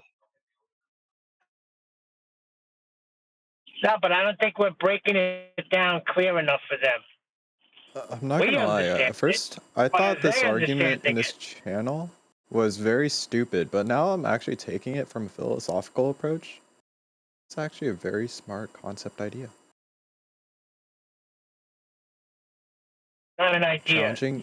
Challenging something Fact that of reality. can't be challenged. Or maybe could be challenged. I don't know. What are you We're challenging? challenging what? Yeah, what are we Whether challenging? the Earth Your is flat description or of a flat whether it's Earth? not. Actually, no. Actually, this channel is just 24/7 flat Earth. Like, no one even has to challenge you guys on flat Earth. Like, never mind. No, it was your Well, description. the, Your description of a flat plane is challenging your description of a flat plane. No. That's what you Like, just did. Not us. No, like, so if it's 24/7 flat Earth, here's my question: do we even have to debate? Because I could just take it as it's just 24/7 flat Earth. Like that's the truth. But so you are a troll? no. What is Well, he of course, insinuating? I think So the you're world. not. Hold on, everybody. Hold on, everybody. You're trying to catch me. It's not working. Not working. But like, I know see, what he's talking but if about. you said hold debate on, Neil. flat Earth, then would there be a discussion? So check this out. It's just a title. There are real people, not bots, here telling you what the conversation is about. So I'm gonna ask you again: are you trolling? What makes you think I'm a troll?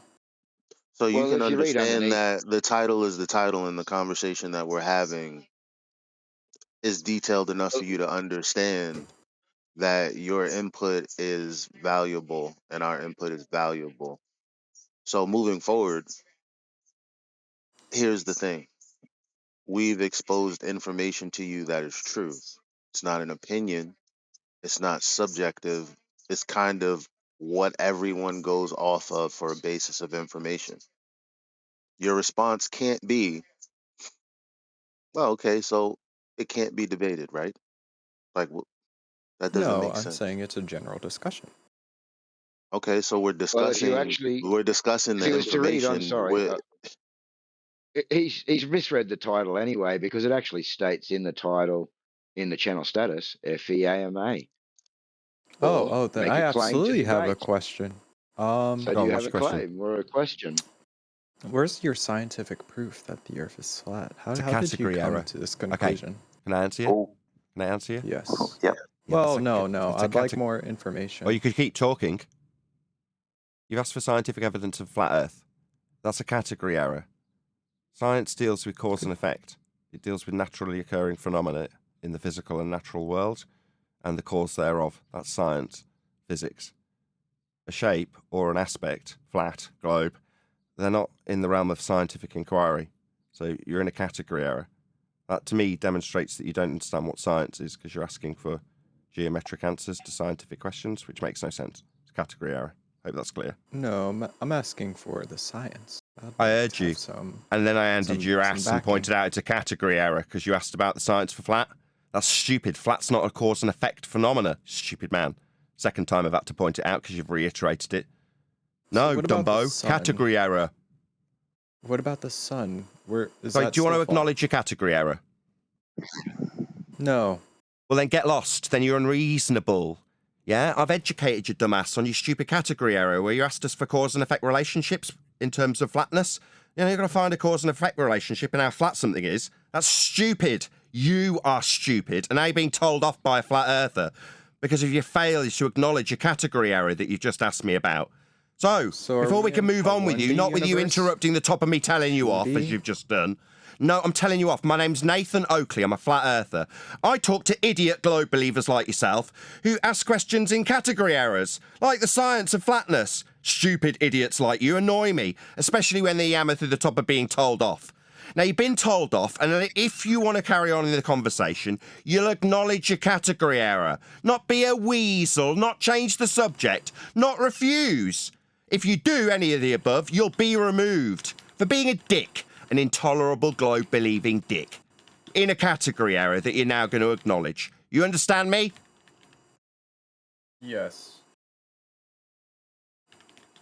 It's a category error. There's no science of flatness. Do you understand? I think so. Good. Consider yourself educated by me, Nathan Oakley, the flat earther, and you, the globe-believing ignoramus in this particular subject matter. That's science and geometry. You were ignorant, and that led you to ask a stupid question. I hope you feel satisfactorily berated. Your accent makes it so much better. Thank you. But can you stop mumbling? There's Just sit that down whole and thing shut up of now. When you're arguing, I apologise, John. You go ahead. well, do you remember a few years back, they were getting you to argue about the amount of Earth curve you measure, and it was kind of like they were laughing the whole time they were doing it. It's kind of reversed now. Once you see that surface level is a horizontal plane in those mathematics that they're trying to get a measurement of Earth curve from, you don't have to play that game anymore. They're using a flat Earth. They're measuring it flat. And they're trying to give you excuses for how not curved it is. And no, it's over. There's no debate. Shout out to Chow Young Cat for gifting memberships. Really appreciate the support. 101 people watching. Woohoo! Please share the show. A very warm welcome to all of you who've just joined us. If you have done so, you probably joined because someone's shared the link with you. So please smash that share button. It's only a couple of links. And you put it on your favourite social media platform, Bebo or MySpace or whatever you're using. Smash that share button. Share. I thought the other guy was talking about 24/7 flat Earth right there proves the globe because 24 hours in a day. I thought that's the road he was going down. But I'm getting bits and chops because I'm at a bad reception area. It's always good that someone with chips and chops is getting us the summary together as well as you've done, Neil. Thank you for that. Well, I'm in a better area now. But I thought that's the way he was leaning. Like, hello, 24 hours in a day.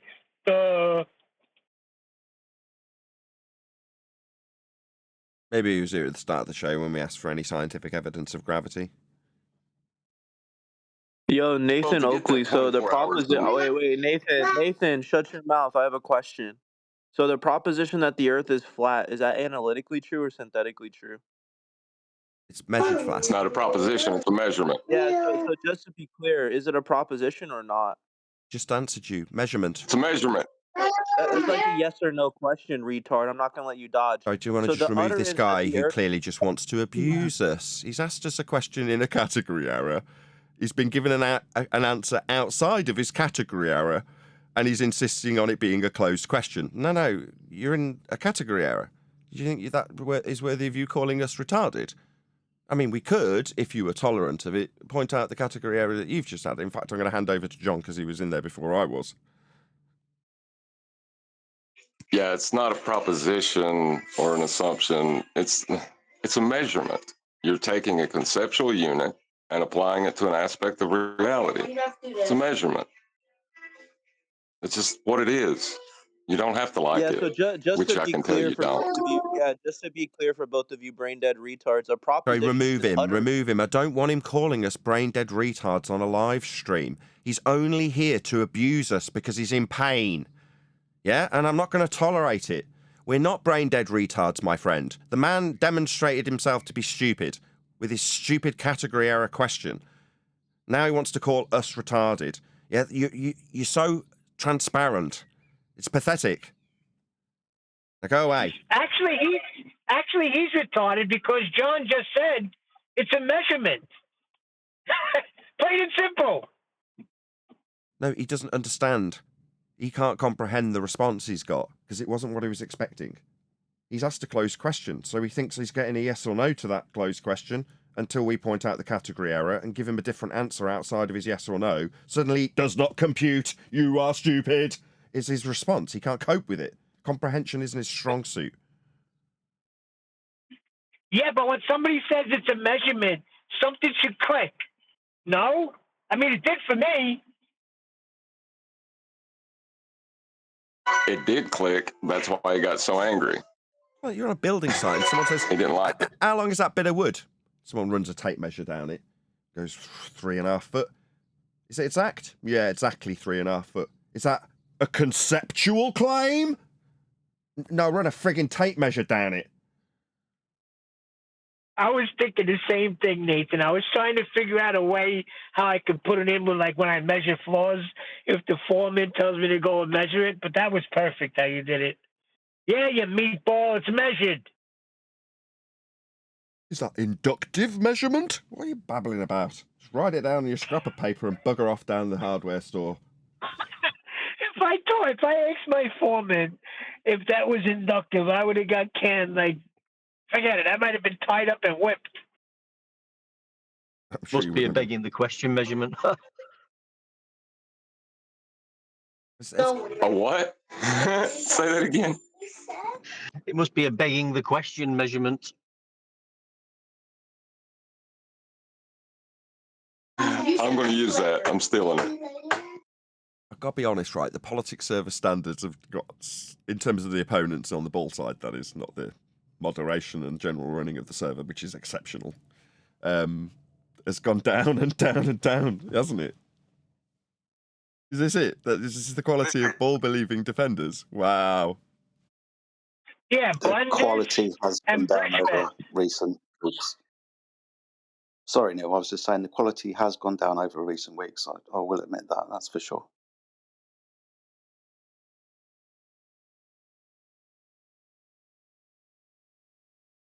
Who's that, Jedi? Yes, my friend, it is I. How are you keeping well? My YouTube dad, who was the one who fathered me into this arena. How are you? Yeah, doing well, mate, doing well. Just as we got a little bit of a moment of break, there's a few people in the chat. If you want to join in the conversation, guys, please unmute yourselves and you can put some questions to the FED panel. So if you've got any questions, thoughts, feelings upon the subject, then please unmute yourself.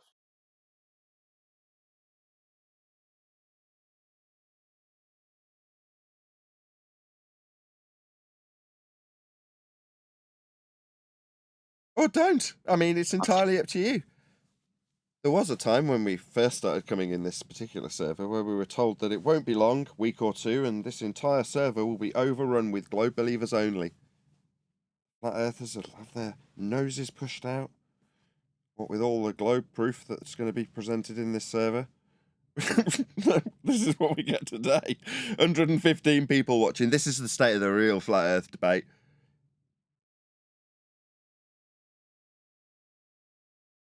It's over. There is no debate to be had anymore. If there ever was. Was there ever a debate? That's what I was just asking.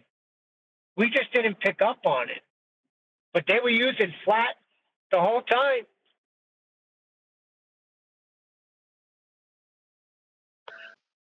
If you measure the Earth flat with an angle, therefore really big ball.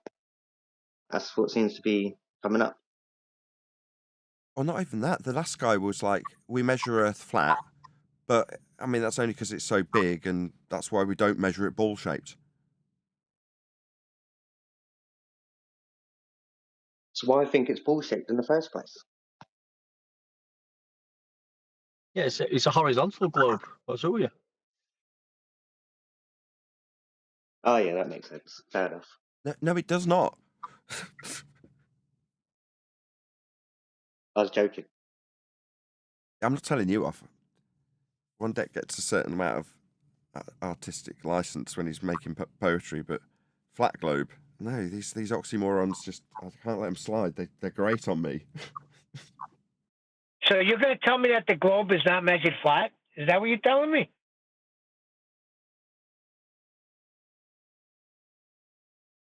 No, there is no globe. You can infer the globe from measurements of a flat Earth, yes. Nathan, what do you mean there is no globe? I'll take you to classrooms all over the world, and you'll see globes everywhere. Nathan, I just posted something in the chat. I want to get your opinion on it. Okay. Well, while someone's digging that out and putting it in Master B, shout out to Jason Dean. He says, all the smart globe tards became flat earthers. Right. Thank you for the super chat. Can one of the mods stick whatever's just been shared with me in Master B? Is that a possibility? What was it? While that's being sorted, do you want to tell us what it is?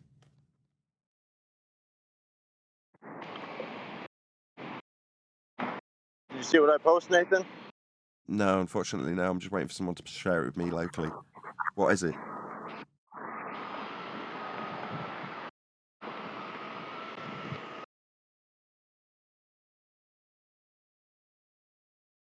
Alrighty then. Could you give us a description of that which you have posted that doesn't use a flat earth?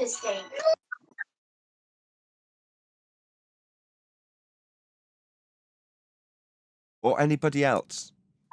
Like I say, we've got maybe another hour and a half or so here. Answer questions about the nature of Earth. Point you in the direction of Earth being measured flat, that sort of thing.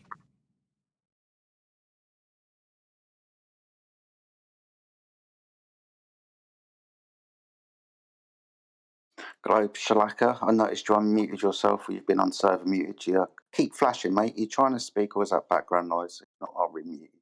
Move on to someone else. There's lots of people in the chat at the moment making claims and so on.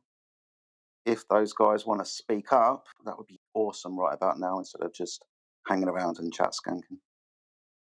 But Globe Shalaka, do you want to jump in? Background noise? No problem. Pardon me, before you do, read there's something posted in Master B that I think was posted in the Discord, Nathan.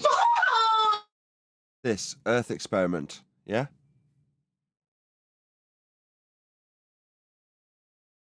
that what he's referring to? Look at step one and yeah, look at step one and try not to laugh. On my screen, it's a little bit too small to read. I'll bring it up for Relatively flat. Does it say relatively flat? That yeah. Find a location relatively flat, open field with clear line if sight of 1,200 feet. Clear line if sight? 1,200 feet. It's probably line of sight. Put an I instead of an Yeah, find a flat open field. Okay, fine. Okay. Thank you. Well, I guess we're done. Globe proof again. Yeah, they need a flat plane more than we do. Is that what the guy from Discord wanted us to look at? I'm not like presupposing the shape of the Earth. Just running this experiment.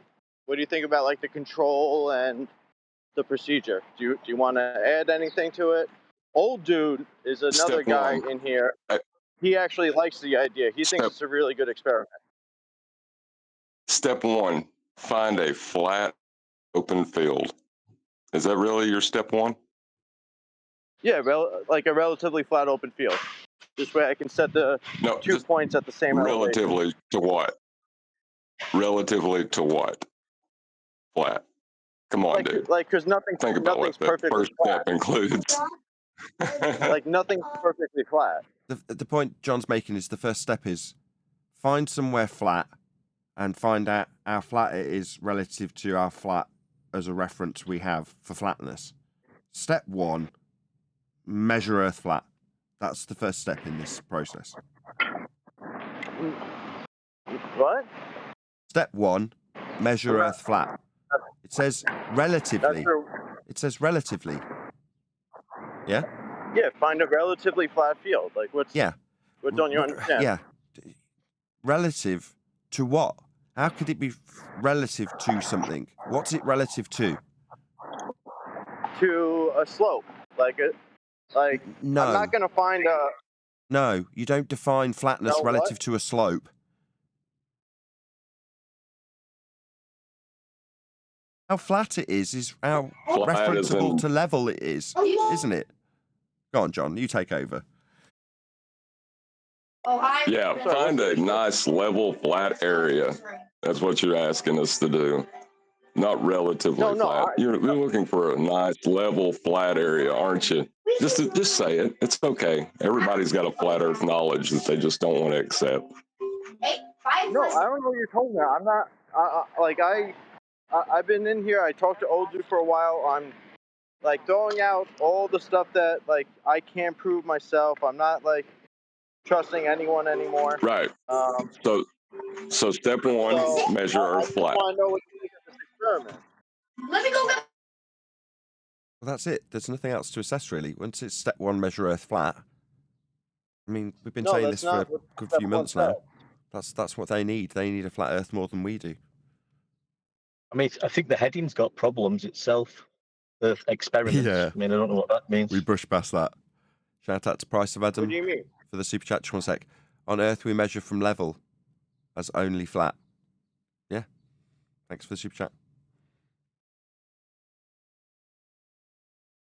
So you don't like the experiment? What's your problem with it? We measured Earth flat as step one.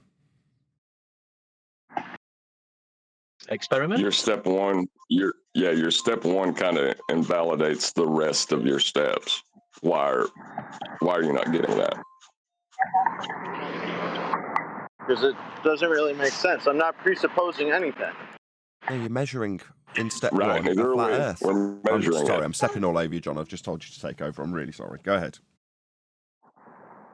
Right, no presupposition necessary, just a measurement, just of the flat Earth you're standing on. You're right. You didn't presuppose anything at that point. You just measured Earth flat. You're correct. Did you read the rest of the steps? Do you understand what the point of the experiment is? Do you understand step one? First of all, don't let him get away with the experiment nonsense. It's not an experiment. Come on. Right, one deck, you there? Can you take that? Well, I'm under the impression that an experiment is, first of all, you'd have to be observing a natural phenomena, and come up with a hypothesis for this natural phenomena, and then carry out some experimental, works to gauge a knowledge of the cause and effect of this phenomena. So I'm just wondering what the Earth phenomena was that you've observed in the first place. What's the phenomena is the question. I'm just observing the way if you point a laser level at level, like horizontal from level, perpendicular from level, if it'll hit the same target height that it is. Okay, over to you, John. So, he's lining them up. You knock them down. Thank you for that. I got you. We heard. You're observing from level. We got it. Go ahead, John. So they will shoot 4 different control points of equal distance using the 4 different settings in the job, and then 4 more at 1,200 feet, and then you have a target that's set at the same height of the instrument, and you set it level, and you aim the laser to see if it's hitting the target at the same center point. Why? You already proved it. Hold on, Neil. John, you there? Maybe not. Well, while we're waiting for John, right, there's quite a few things in this that need a flat Earth. For instance, you've got heights in there, yeah? Yeah. Well, those are heights off surface level, sea level. You need a flat Earth to describe these heights, the elevations. No. I'm not using the geoid sea level. I'm just using an assumed coordinates for the first point. Yeah, coordinates. That's flat Earth also. Yeah, exactly. Like I'm doing assumed coordinates. 4 different jobs. One that accounts for curve correcture and refraction according to the globe Earth. One without the curve correcture but the refraction. One without both, and then one with the refraction but without the curve correcture. So you had the 4 different settings, 4 different points, both with the instrument reading 600 feet apart for the first set, and then all 4 reading 1,200 feet with the second set, and all at the same recorded elevation based off of the total station. And then, again, setting up on those points, aiming the laser with each of those job settings at the target height that matches the instrument height. Yeah, those heights are off a flat Earth. It's not assuming flat or geoid. No, I'm It's stating not a fact. assuming Stop. one way or another. I'm stating a fact. It's assuming coordinates. Stop. The heights are off a flat Earth. That's a fact, not a questionable, disputable, contestable, debatable subject matter. That's a fact. It's their height above sea level. That's what those heights are. Second time. Right. This is using plane surveying, local coordinates. Stop. Within the system that you're using, there are several flat Earth prerequisites, one of which is height. So, there is no height from globe level. They're all heights from flat Earth. That's sea level. Level, not curving, not globe level, not height from curve. Height from flat Earth. End of my argument. That's it. It's a prerequisite in this argument that Earth is illiterate Secondly, idiots. what I get chanted through, because of course it's going to trigger lots of fundies when his annihilation comes his way. Part 1 on screen is measure Earth flat. That's step 1 in this pseudoscience nonsense. So step 1, measure Earth flat, and then within the contents of the quasi-experiment, it's detailing flat Earth prerequisites like elevations from sea level. There's lots of flat Earth prerequisites in it, so you're not going to prove anything other than a flat Earth, because they're very much riddled, including the very first step. So what do you want me to do to improve the experiment? What would you like It's me not to an do? experiment. So it's not? No. That was explained to you by Wait, I have one a deck like question, 4.5 minutes ago. So what would you like me to do to make it an experiment? What Good would question. Good question. What would I like you to do? Join me on Patreon, hit my super chat, support me financially. No, Got a mortgage to pay. You know, I mean, basically, this is a job. This is what I do for a living. You know, when people come along and ask me about what I think about their category errors, when they ask me about experiments that aren't experiments, and we point out that step 1 of their quasi-pseudoscience is actually measure a flat Earth, and that heights within the quasi-experiment are off a flat Earth. I mean, when I point those things out, I'm going to get chanted through, like now. You're asking me what you could do for me. What do I want? What do I want? Money. I'm poor, really poor, and irritated because dicks like you chant through me like you're doing now. Dickheads, you, that is, because you won't shut up. I'm telling you what you want to know. You asked me what I want. Now I'm telling you, I want money. Give me money. That's all I want. I don't care how you feel about this. What you want to do is yammer through every single word I say. It's what you've been doing for the last 30 seconds, by the way. 30 seconds straight, you've done nothing but talk through me, and you're still doing it right now. You cannot shut up. You are triggered, Fundy Zealot. No, I'm not. Please don't chant through me. I'm not In answer to your question, you. you haven't listened once. Told you, you can give me money. There you go. There's your answer. It's what I want. The question I asked you. What do you want? Money. What would make this experiment? It won't be. It's never going to be an experiment. Experiment is a validation of cause and effect reasoning based on observed natural phenomena. You don't understand that, so you keep asking the same question. That's a shame. The other guy in here, old dude, really liked the experiment. Now you can get lost. You just called one of my panel old dude. I've just pointed out it's not an experiment. You think it's your opportunity to pick up the reins with a different panel member? No, you just had your bum smacked. Your stupidity highlighted for a live audience of over 100 people. It's not your opportunity to ask someone else to pick up the reins, Dumbo. No, it's not an experiment. You're wasting our time because of your ignorance of what science is. Now I'm having to demean you. If you don't keep interrupting me, eventually you'll get told off. It won't be a demeaning tone. It'll be me shouting at you for your arrogance. You're now chanting through me. You've done it for now about a minute and a half straight. You haven't shut up. The sad thing is he still thinks he has something, and that's really troubling. How dare I'm you not be saying, a kid and then call someone an old man, dude? That's just so disrespectful, bro. I didn't call someone an old man. No. There's a guy in here whose username is old dude. That's who I was talking about. I'm not calling anyone old. What? Well, he doesn't know what Nathan science Oakley is either then. That doesn't make sense. If he entertained that, he doesn't know what science is either. Nathan just explained it to you. No, he didn't. Comprehend it. Yeah, Yes, he did. He did not explain what science was to If you you. could shut your... One Neil, hold deck on. did, Neil, now Neil, Nathan stop a did. sec. Right. Ideally, when I go through this explanation again, you won't yammer through the top of me. And I'm going to appeal to the mods before I start, because I've done it twice or 3 times already.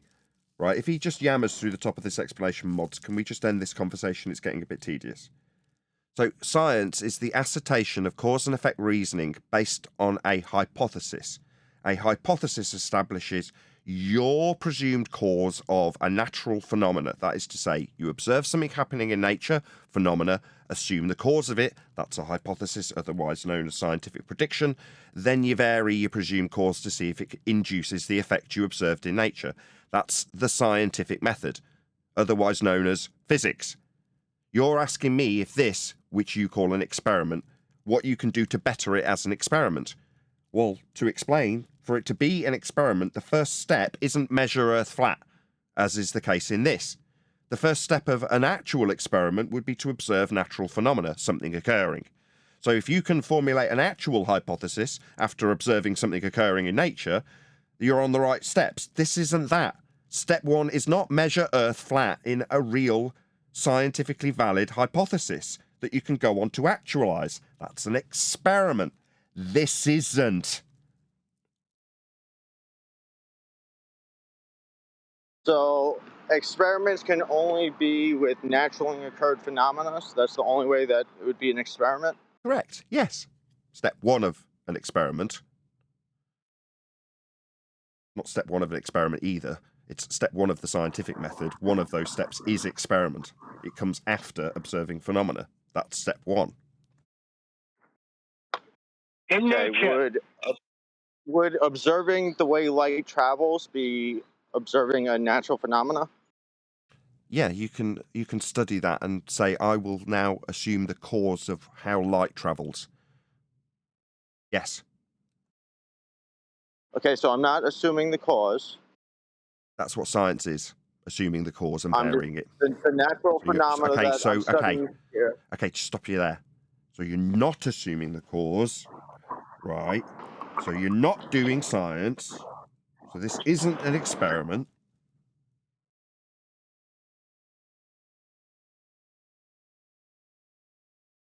You're clear? We done? You have to assume the cause to verify it, if it is the cause. What are you talking about? That it's possible for multiple causes to lead to an effect? No, it's called an independent variable. It's a sole independent thing that you will vary and manipulate to induce the effect. You do one on its own at a time. Vary it, see if it causes it. If it doesn't, you prove something called a null, which is your zero difference result. It's the antithesis of your prediction. You vary. Yeah, so you have to come. Still explaining it to you. Still explaining it to you. Yeah, I'm still explaining it. You could ask questions in the middle of the explanation. It just makes you seem stupid, though. I'm still explaining it.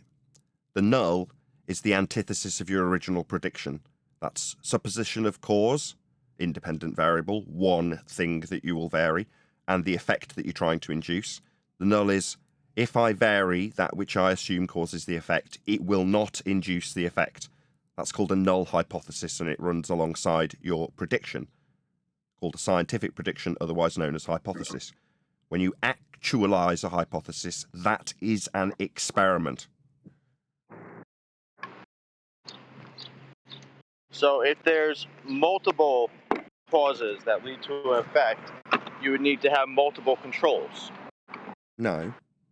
If you've got something that's complex in nature, you isolate independent variables. No, they're independent. You have one at a time to try and induce an effect you observed. If you've got something more complex than a single observed phenomena, for example, plant growth, you have to isolate individual phenomena that you want to study and isolate individual causal relationships so you can build an understanding through science of how something behaves. That's called a theory. So you assume the cause of an effect you've observed. In the most simplistic terms, it's not more than one variable, only ever one. Once you've established one cause and effect relationship through validation of experimentation, you can then, and only then, build theory upon that validation. Why wouldn't you try to control for multiple variables at once? you have controls. You hold everything else that isn't your independent variable constant. They're called control variables. No, I'm saying He's, like he's I'm confusing saying the like experiment with the hypothesis, is all he's doing right no, now. I'm not. He's confusing the I'm saying like experiment with the hypothesis. if you know there's multiple variables, wouldn't you have to control for multiple variables at the same time? Yes. I just said that. You control Not in your everything. hypothesis. Well, that's what I said, and it seemed like you disagreed with me for some reason. I was confused. Not in your hypothesis. That would be in your experiment that you would control variables. Yeah, I wasn't saying it was in the hypothesis. Okay. Then what is your So you question? you do try to control for multiple variables at once. Before we move on, do you understand that in a hypothesis you've got an independent variable and a dependent variable and a null? Do you understand that so far? I'm saying there could be multiple independent variables, multiple dependent variables. No, you're confusing the hypothesis and the experiment Stop a again. second, John. You're doing it Just stop again. a sec. Just let me just lay it back to him, his own words. You think there can be multiple independent variables, correct? Do you hear how stupid yes, it sounds? Multiple independent. You understand how these two things aren't congruent with one another, or not? No. You don't. You don't see how independent means on its own, alone. You don't understand the meaning of words. It's independent. I'm leading you, Sunshine, not the other way round. Yes, you think there can be yes, shut up. You think, shut up, or ask the mods to remove you. You're a dick. I'm talking, correcting you, dumbass. You think there can be multiple independent. That means on its own variables. No, it's an independent, meaning on its own, variable, meaning one of it. Not multiple. You don't understand this stuff. I know you don't understand this stuff because I've got what you think is an experiment on screen for my audience, and it isn't anything like what we're discussing. There is no independent and dependent variable in this hunk of crap I'm looking at now with the word experiment above it. This is the ramblings of a deluded idiot who doesn't know what science is and doesn't know the meaning of the word experiment.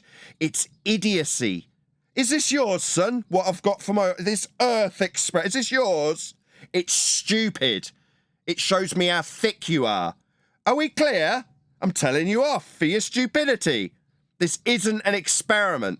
And no, just to conclude our last little tete-a-tete, there isn't lots and lots of independent variables. That's very stupid. Like a married bachelor being a little bit pregnant. No, mate. Independent means on its own, one of them, and there won't be lots of them because this crap on screen needs to be fudged into a method you've not adhered to. It's just pseudoscience, and if you want to carry on sticking next to it, I'll call you a fraudster. Because it's not science, it's not an experiment, and if you keep pretending it is, I'll call you a fraud. Because it's tantamount to that. It's not science, son. It's not an experiment. Hope that's clear. He's confusing the control variable in an experiment for independent variables in the hypothesis and then asking us, can't you have multiple independent variables? No, you don't understand the method at a fundamental level if you're asking that. Can we not have multiple Lone Rangers? Like plural? Lone Rangers, right? What's wrong with that? Bloody idiots that we have to deal with. It's so frustrating, and yet he's chanting through me and correcting me like I don't understand this stuff. The bloody arrogance is off the scale. No, son, you're very stupid.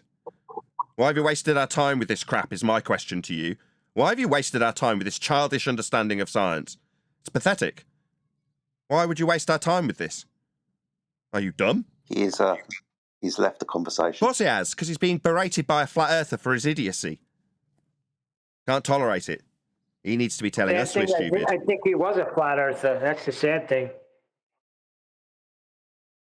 Really? No way. Yeah. Wait, he's a flat earther who measured the earth flat and then wanted to question the measurement that he just took by formulating a pseudoscientific experiment. Yeah, exactly. That's why I said why. Why would you be doing this? You've already proven it flat. Well, whatever. Surely a LARPer at best.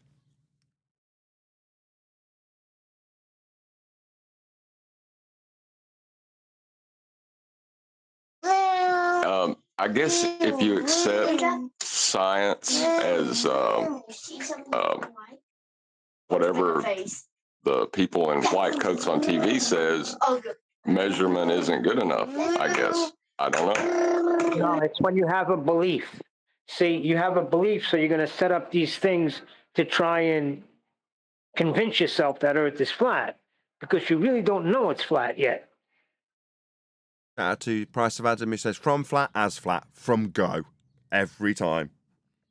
Thank you for the super chat. Well, yeah, you have to start with it being flat. That's just how the world presents itself. Then you can measure it that way.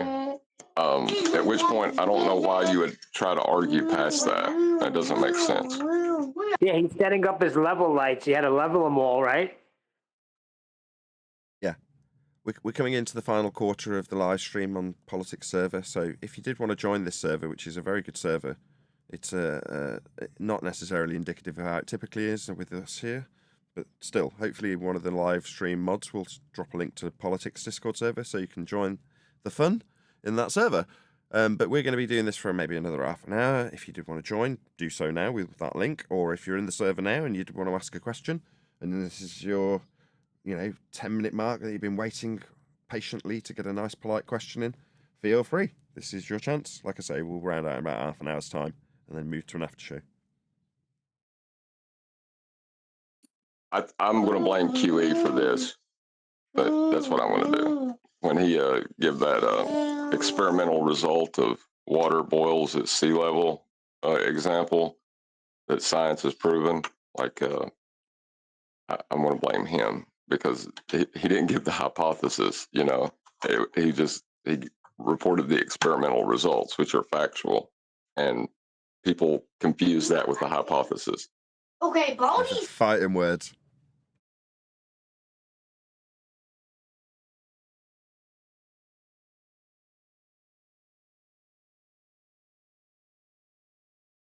Hi, I have a question. Oh, how lovely. Go ahead. What's your name? Link. Luke? Go ahead. So I'm curious, is it true that in the Northern Hemisphere and Southern Hemisphere, the moon can be viewed at different angles? Is it true? I'm just curious. Is it true? How that adds up, yeah. Is it true in the Northern what now? Hemisphere. Hemisphere. We can see the moon at different angles. Oh, I'm sorry, would you like me to rephrase that? I can remove that terminology.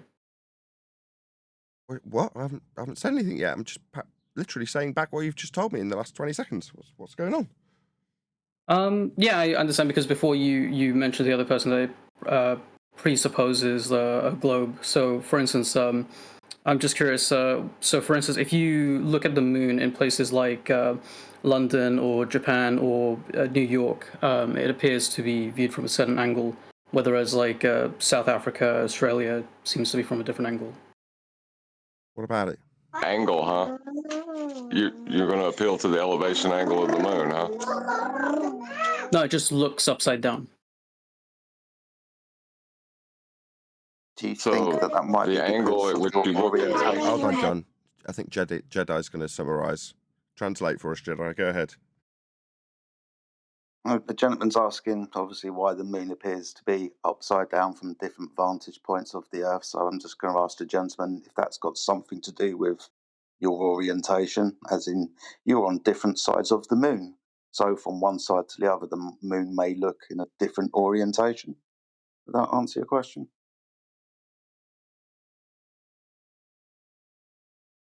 You know you're in a flat Earth debate server, though, right, Luke? Yeah. Does it have some relevance to that? Because you've just proved a flat Earth with your description.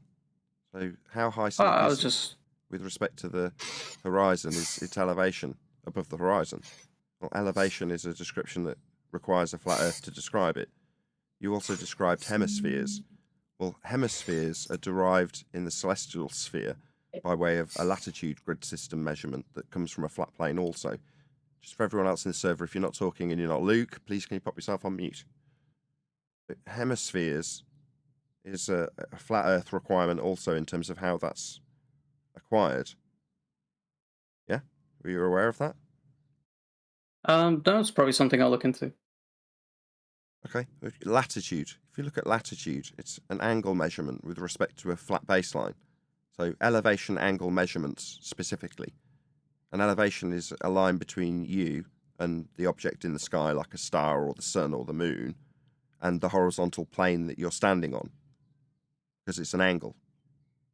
Yeah? One line along the ground, that's flat, and one line up to the star.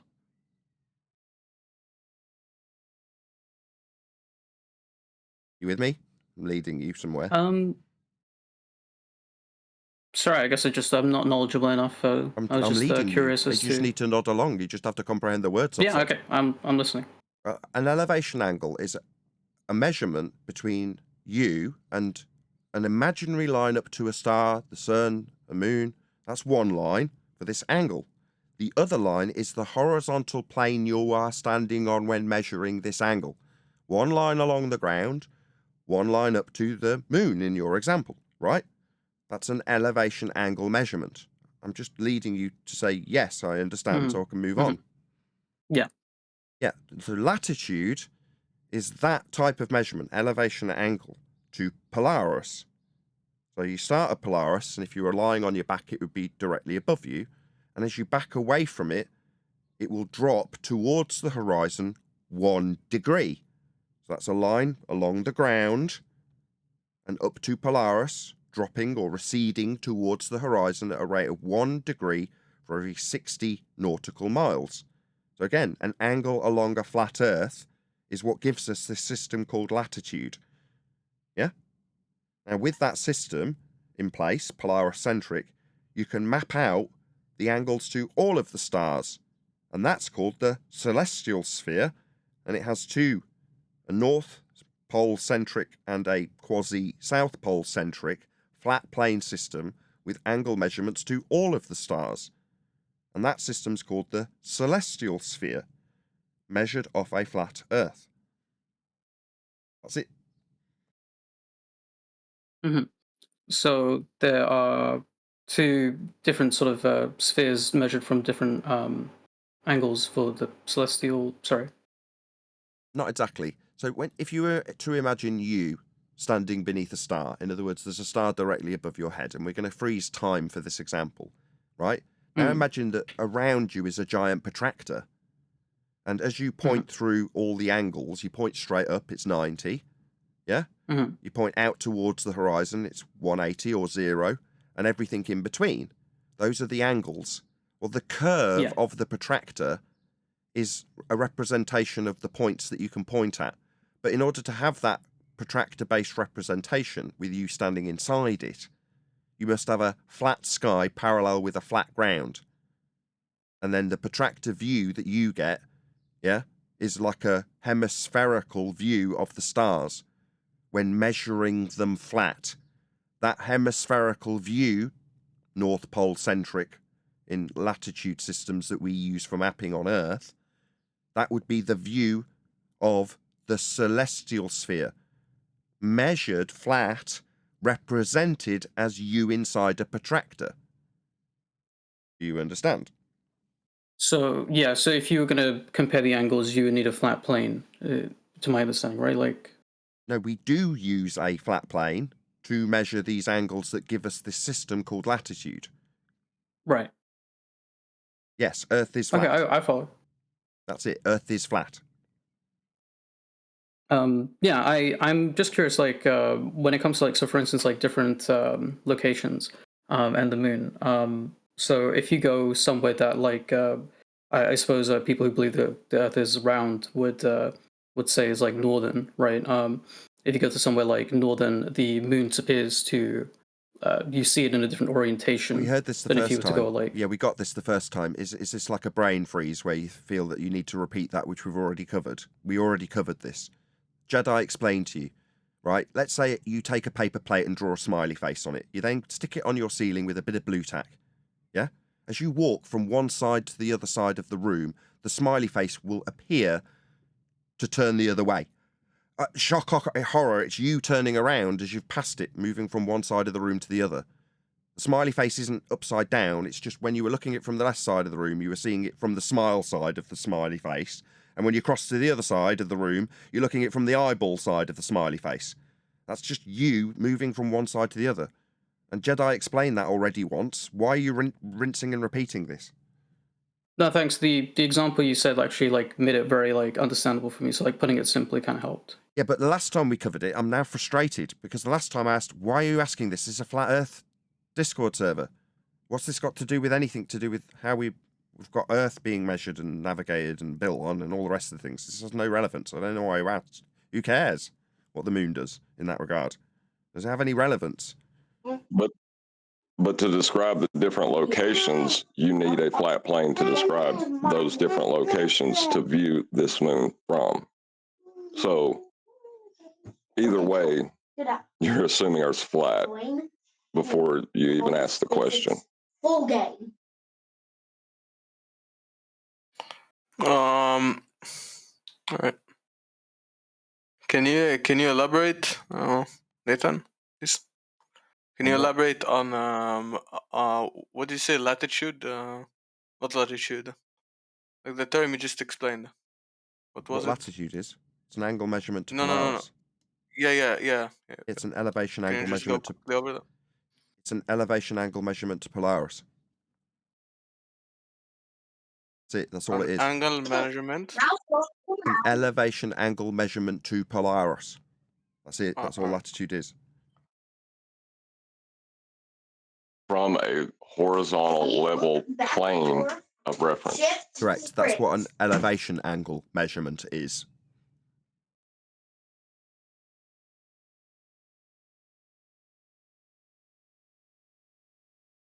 Not a curve. Why isn't Not a anybody curve. picking up on? Hold on, Neil. There's two people in the middle of a discussion with this.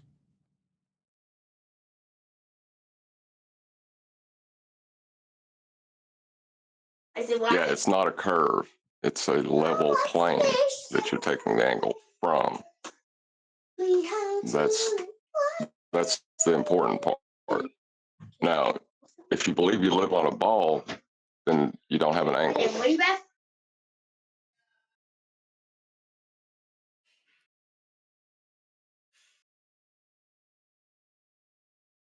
Is that it, John Wick? Yeah. I want to ask a question. Like I have a little MS Paint like demonstration.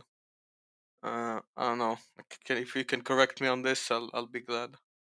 Right. So this is like my what I believe like the curvature of the Earth to be, right? Like approximately, right? Like this. Sorry. This approximately. It's not like it's not straight or anything, right? So if I'm say like here, right? And like a ship sails on sea, right? You guys claim that like okay, so what I'm trying to explain, I'm sorry, I'm gonna refocus. You guys tell me that this doesn't make sense. Like a ship sails here, I'm standing right here, and the ship sails, and at the end of the day, I'm going to see its head disappear, right, and its tail disappear after, right? Like how does this not make sense? Right. Number one, when did I say anything of the sort? Did you hear me make a claim about this? No.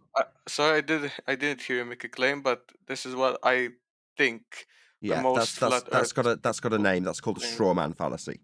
So you could make your claim rather than telling me what I say doesn't make sense when I haven't said anything of the sort. That's kind of irritating. So I'm gonna let me stop you there, John Wick. Right.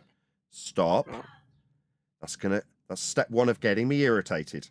Telling me what I'm saying. when I'm not saying it. Okay, so let's just put a little bow around that and chuck it in the river immediately. Please don't do that again. No, what you could do is make some garbage claim about boats going over a physical hill you call Earth curve. Now, do you want to put your big boy pants on and actually lay out your claim rather than strawmanning me with something I've not said? Can No, you do okay, that? so I'm going to rephrase. Okay, I'm gonna rephrase my sentence. I think that this makes sense, right? I think that if I stand anywhere on Earth, right, near a sea, and a boat sails away, I think it makes complete sense that the Earth is curved, and thus this is why I see the head of the ship disappear first, and then the tail of the ship, right? Now, I want you, I would like you, sorry, to disprove this, or if not, we can just move on. If you don't want to disprove this, I'm just gonna take No it as. problem. We have an argument Right. for it's 4 years old called the Black Swan. Your assertion that there is a physical sphere edge blocking boats and buildings comes from Earth curve geometry, otherwise known as Earth curve maths. If the Earth was a sphere with a radius of 3959, then every distance to that Earth curve you're claiming could be no more than 1.2 times the square root of the observer's height in feet, as laid down in your Earth curve maths to give you that assertion. Distance to horizon in an image we call the Black Swan is beyond the geometric limitations of a sphere Earth hill getting in the way of boats and buildings at 1.2 times the square root of the observer's height in feet. Therefore, the Earth is not a sphere and the horizon is not Earth curve. It's called a modus tollens logical consistency argument. It undoes the argument that we have a hill getting in the way when we show it demonstrably isn't in the way and has physically moved itself behind objects it should be blocking. So, there is no Earth curve hill. We can debunk it. We did it in 2020. May I ask him if he thinks the horizon is where surface level appears to meet the sky in his example? Is he saying that's surface level appearing to meet the sky? Just curious. Can you say that again? Right. In your example, is surface level appearing to meet the sky in your example of bottom-up obstruction? Okay. Is that a true statement? I believe it to be. Yeah. Yeah. There's all kinds of trouble coming your way if you believe that to be true. We'll break that down in a second for you if you don't mind, John Wick. I've got a mortgage to pay. I've got to put too fine a point on it. Thank you very much to Brian Bender. He says, Nate, can you give me an argument against the question of how are elevation angles taken south of the equator where Polaris can't be seen? Thanks. Yeah, all elevation angles, Brian, are taken off a flat plane. Elevation angle measurements full stop require a flat plane to be measured.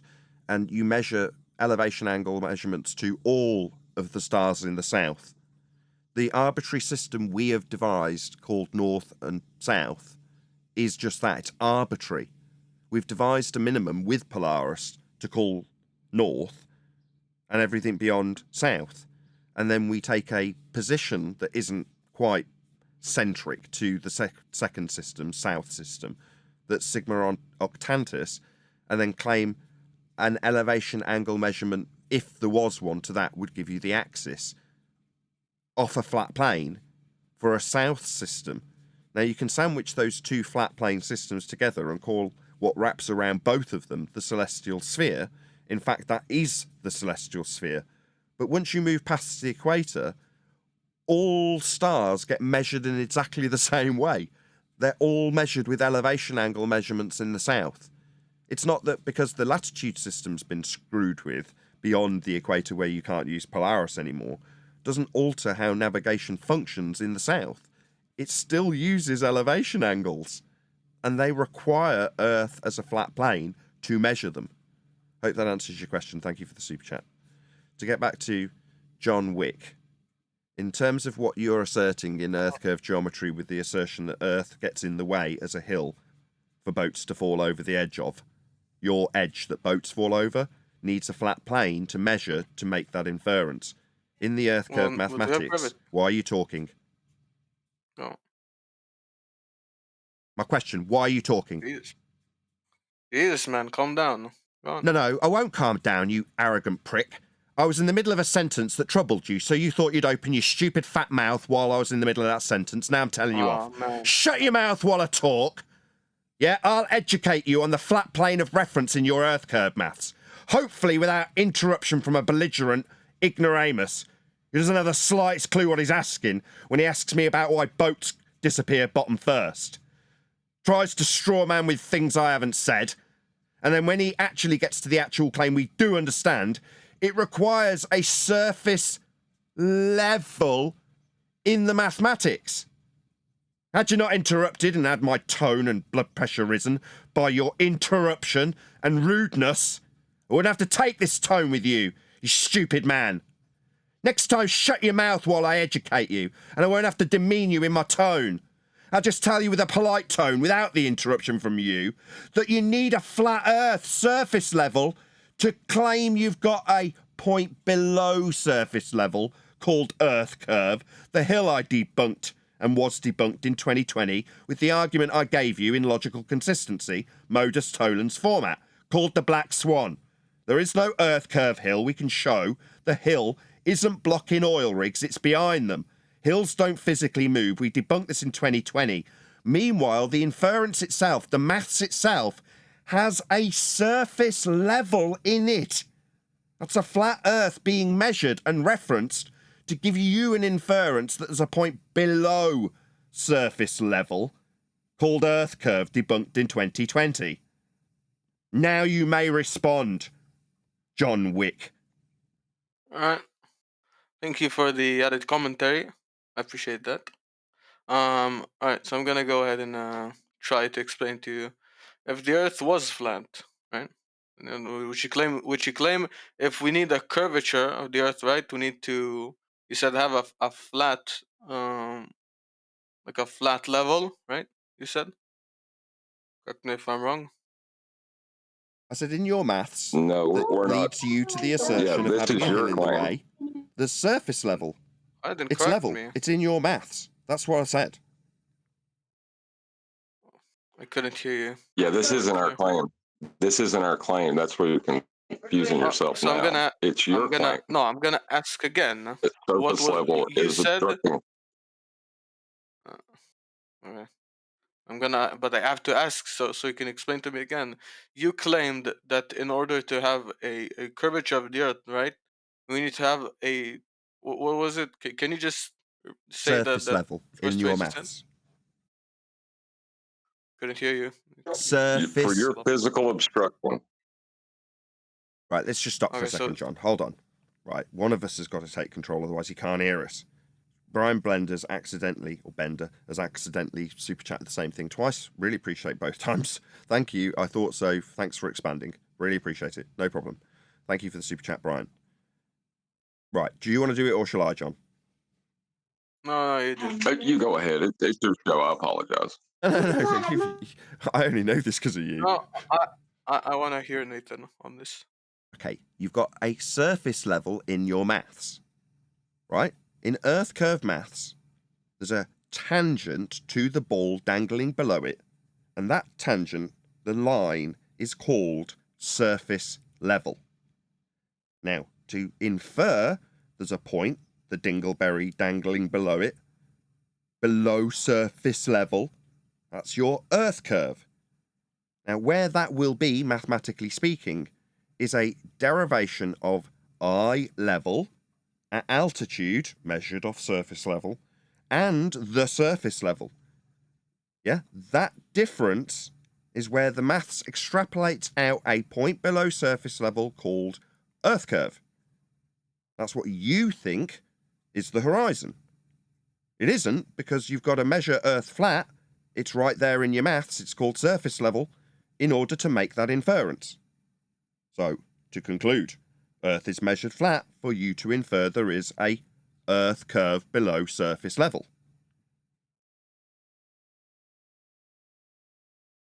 So okay, so you just said that in order to like measure for me that I have a curve, like I needed to calculate it on the basis that the Earth's surface is flat, correct? Correct. So if you look at Al-Biruni, Yeah.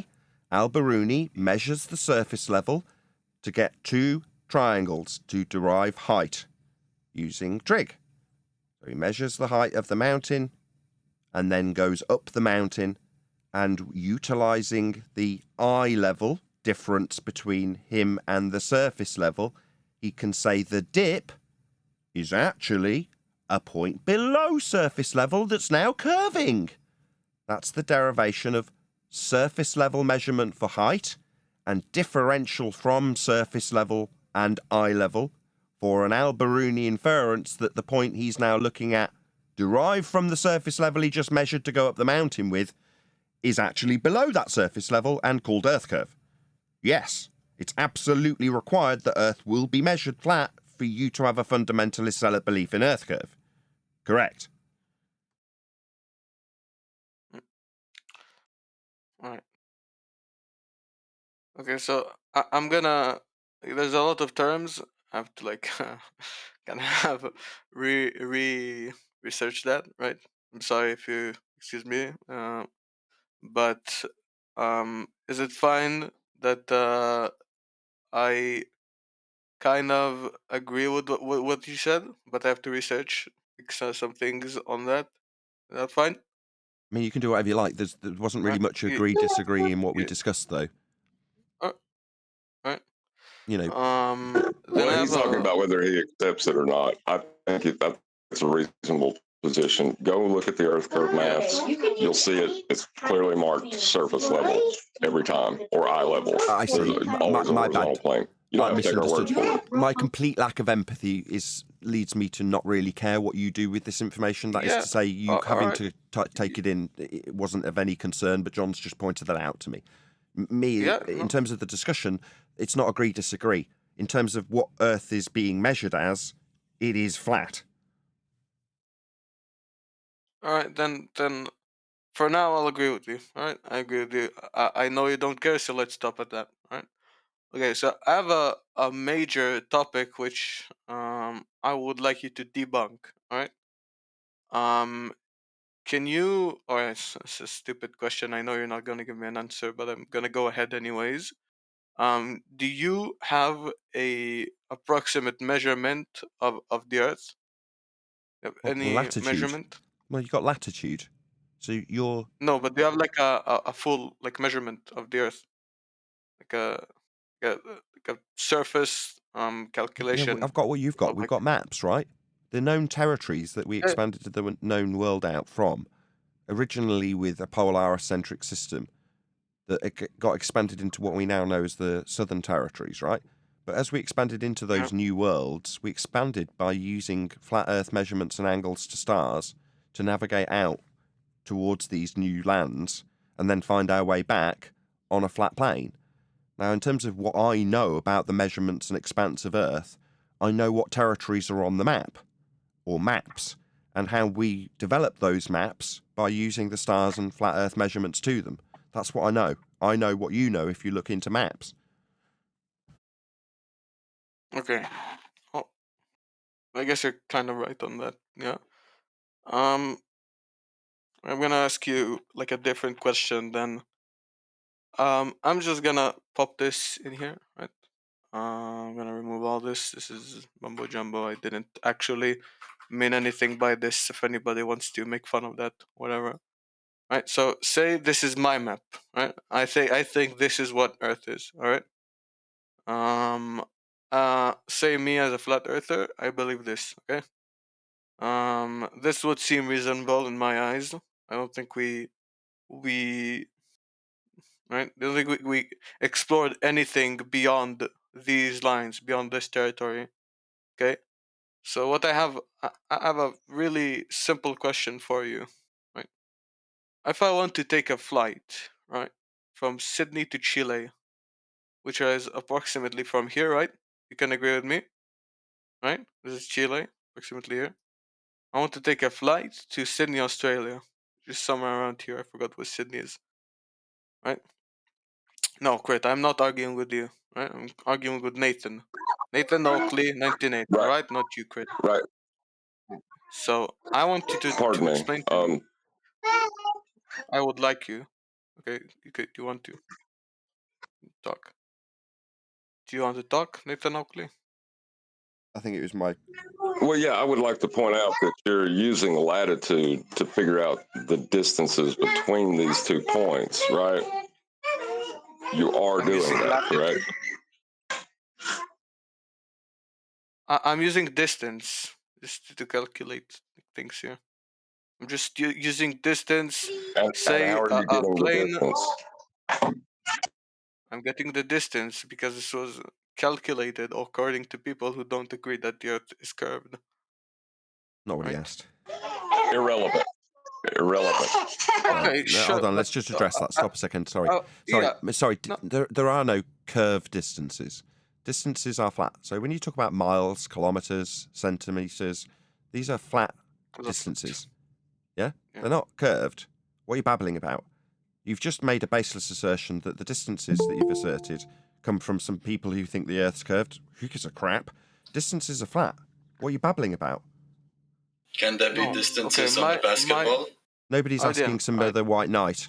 Shout out to Can Chow there Yun be Cat. distances on a basketball? Shout out to Chow Yun Cat. Hopefully the mods will sort out the white knight interruptions. Shout out to Paula and her literal, historical, grammatical hermeneutic. Thank you, God, for her teachings and videos. Well, thank you, Chow Yun Cat, for the super chat. And yeah, big shout out to Paula. Alright, so I'm gonna keep what you're going to be doing. No. What I'm gonna be doing is, please let me explain this, and I would put myself on mute so you can debunk my theory. Just did. We just did. Both of us did. We just did. We just did. The distances. We've just covered this.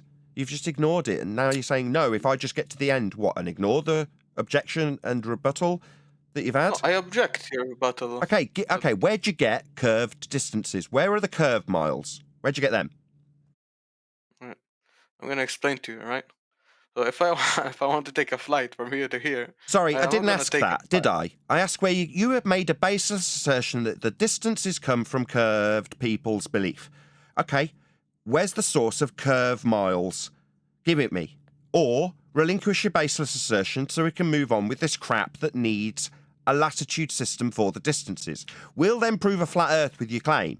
Now, you aren't just going to spew your way past this baseless assertion we've just undone with distances that are flat. No, mate, they haven't come from curved sources like your baseless assertion that you think we're just going to toddle on by. No, mate, we addressed it. Can you acknowledge, this is the third attempt, that the distances are flat distances? If not, give me the source of their globular nature now.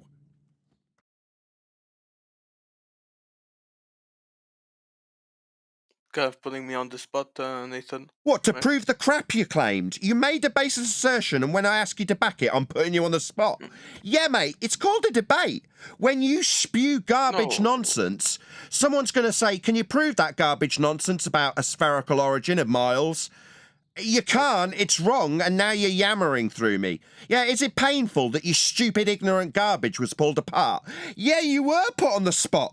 And did you come up trumps with standards of evidence that backed your crap? No, you didn't. It was crap. And I'm taking that crap to the cleaners, mate. Yeah, you were, past tense, put on the spot. You didn't come up shining at the end of it. You were shown to be a moron, an idiot who makes baseless assertions about the origin of distance measurements that require a flat Earth to assert them. So we've got lots of flat Earth proofsies in this questioning line that you're taking us. That's not an invitation to segue back on to rinse and repeat the original claim. We're proving Earth flat with aspects of the claim like distance. Do you understand? Yeah, I understand. Right, so welcome to Flat Earth. Yeah. Sorry, like you see how suddenly your little straw man that you were building about distance travelled on aeroplanes when the distances are flat is kind of irrelevant and just seems like a bit of a little false dichotomy straw man that you needed to burn with little maps and models that you would ascribe to us as flat earthers and how they wouldn't work with flight times based on distances that could only be flat. Seems a bit crap now, doesn't it? Yeah.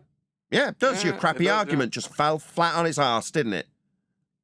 Yep, you're right. Yeah. So I'll summarise. Given I won, the flat earther, the one who just annihilated your absolute garbage claim of distances somehow undoing a flat earth. No, they prove it. Regardless of your problems with the maps, there's thousands of them, yeah.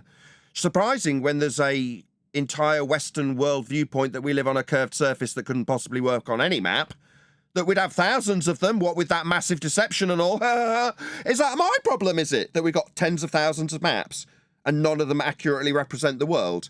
Yet they all function with one unilateral grid system, latitude and longitude, that's measured flat. For it to have any semblance of working ever, we must have an origin that actually functions with the angles to the stars. Earth is measured flat. Yeah, there's a gaggle screw of nonsense maps with distortions, though, isn't there? That's not my fault, though.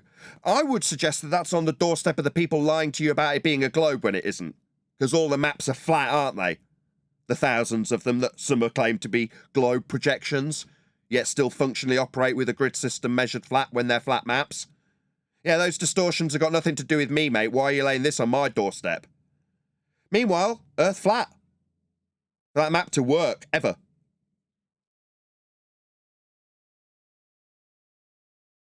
And the distances will be calculated using longitude and 1 degree per 60 nautical miles. Oh dear. Everything is flat. I really like to have a whole 1 minute and 30 seconds, like just 1 minute, 60 seconds, right? Put me on a clock here. Go ahead. I'm gonna ask you a question in 60 seconds, and I will mute myself. And if you give me any debunking, I will leave the server. All right, I will leave this channel. Number one, okay? Stop swearing. Number two, if you use a logical fallacy in the next 1 minute and a half, I will stop you immediately. I'm not going to allow you to keep ranting. What? I will interrupt you. If you think that little preamble is going to That's stop not fair. me interrupting if you use a fallacious standard, I will interrupt. So don't think that's got you a right to bleat when I interrupt at the probably 10-second mark when you use a fallacy. We'll see how you get on, though. If you don't use fallacy, you've got as long as you like. But so what you're saying is you have to what is it? You have to stand up to my standards, or you get muted. What you're saying? Do you know what a fallacy is? Right? Yeah, fallacy, something that is false, like a claim that's false. Yeah, as long as you don't doesn't do have that, any you'll have no basis. problem. We clear? But I would like to just say something, right? You can even give me. I 30 heard the seconds or first 20 bleeding seconds. time. You want a minute and a half unimpeded? No. If you use fallacy, No, you'll definitely get 60 interrupted. If you don't, you'll have as long as you like. On you go. But Nathan, that's not fair. You barely give me any time to talk. I don't give a crap. If you use a fallacy, I'll interrupt you. It's the third time I've told you the standards. If you don't accept them, Alright. oh, well, you can bleat and say that it's not fair. Oh, no. Start a timer, Nathan. All right, I get it. Start a timer. All right. It's 60 seconds going from now. Okay. Okay. Now I'm gonna get you in anyways. Fuck it. Somebody else, please take the helm and save me from this nightmare, please.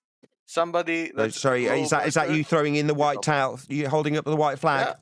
No, because you're gonna mute me, Nathan. That's I haven't done not anything. fair. I This is don't. not fun. Excuse me. Number one, It's I not don't. a Number one, debate. I can't mute you. It's not my server. How dare you? I'm going to mute you, am I? No, I'm not. I'll interrupt if you use fallacy. It's that simple. If you haven't got anything but fallacy, then obviously you need to throw in the towel. No, but the thing is, if I keep talking and you interrupt me, somebody else is going to mute me because you're all connected. You're biased towards me.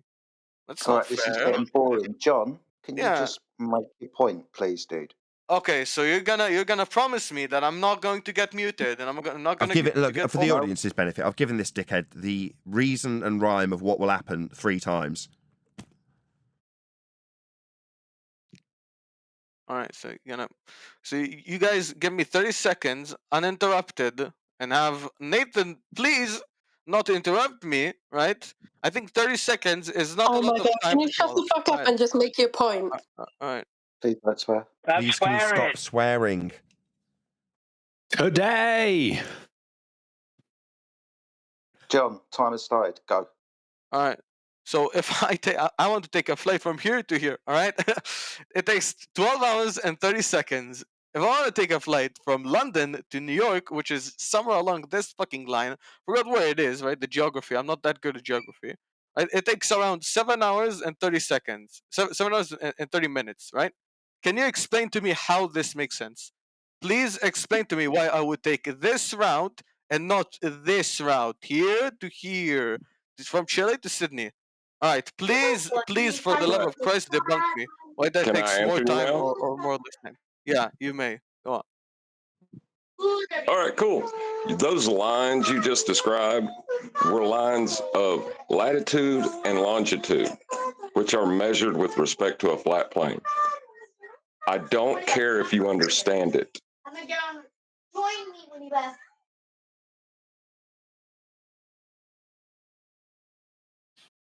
Beautiful answer. I don't care if you understand.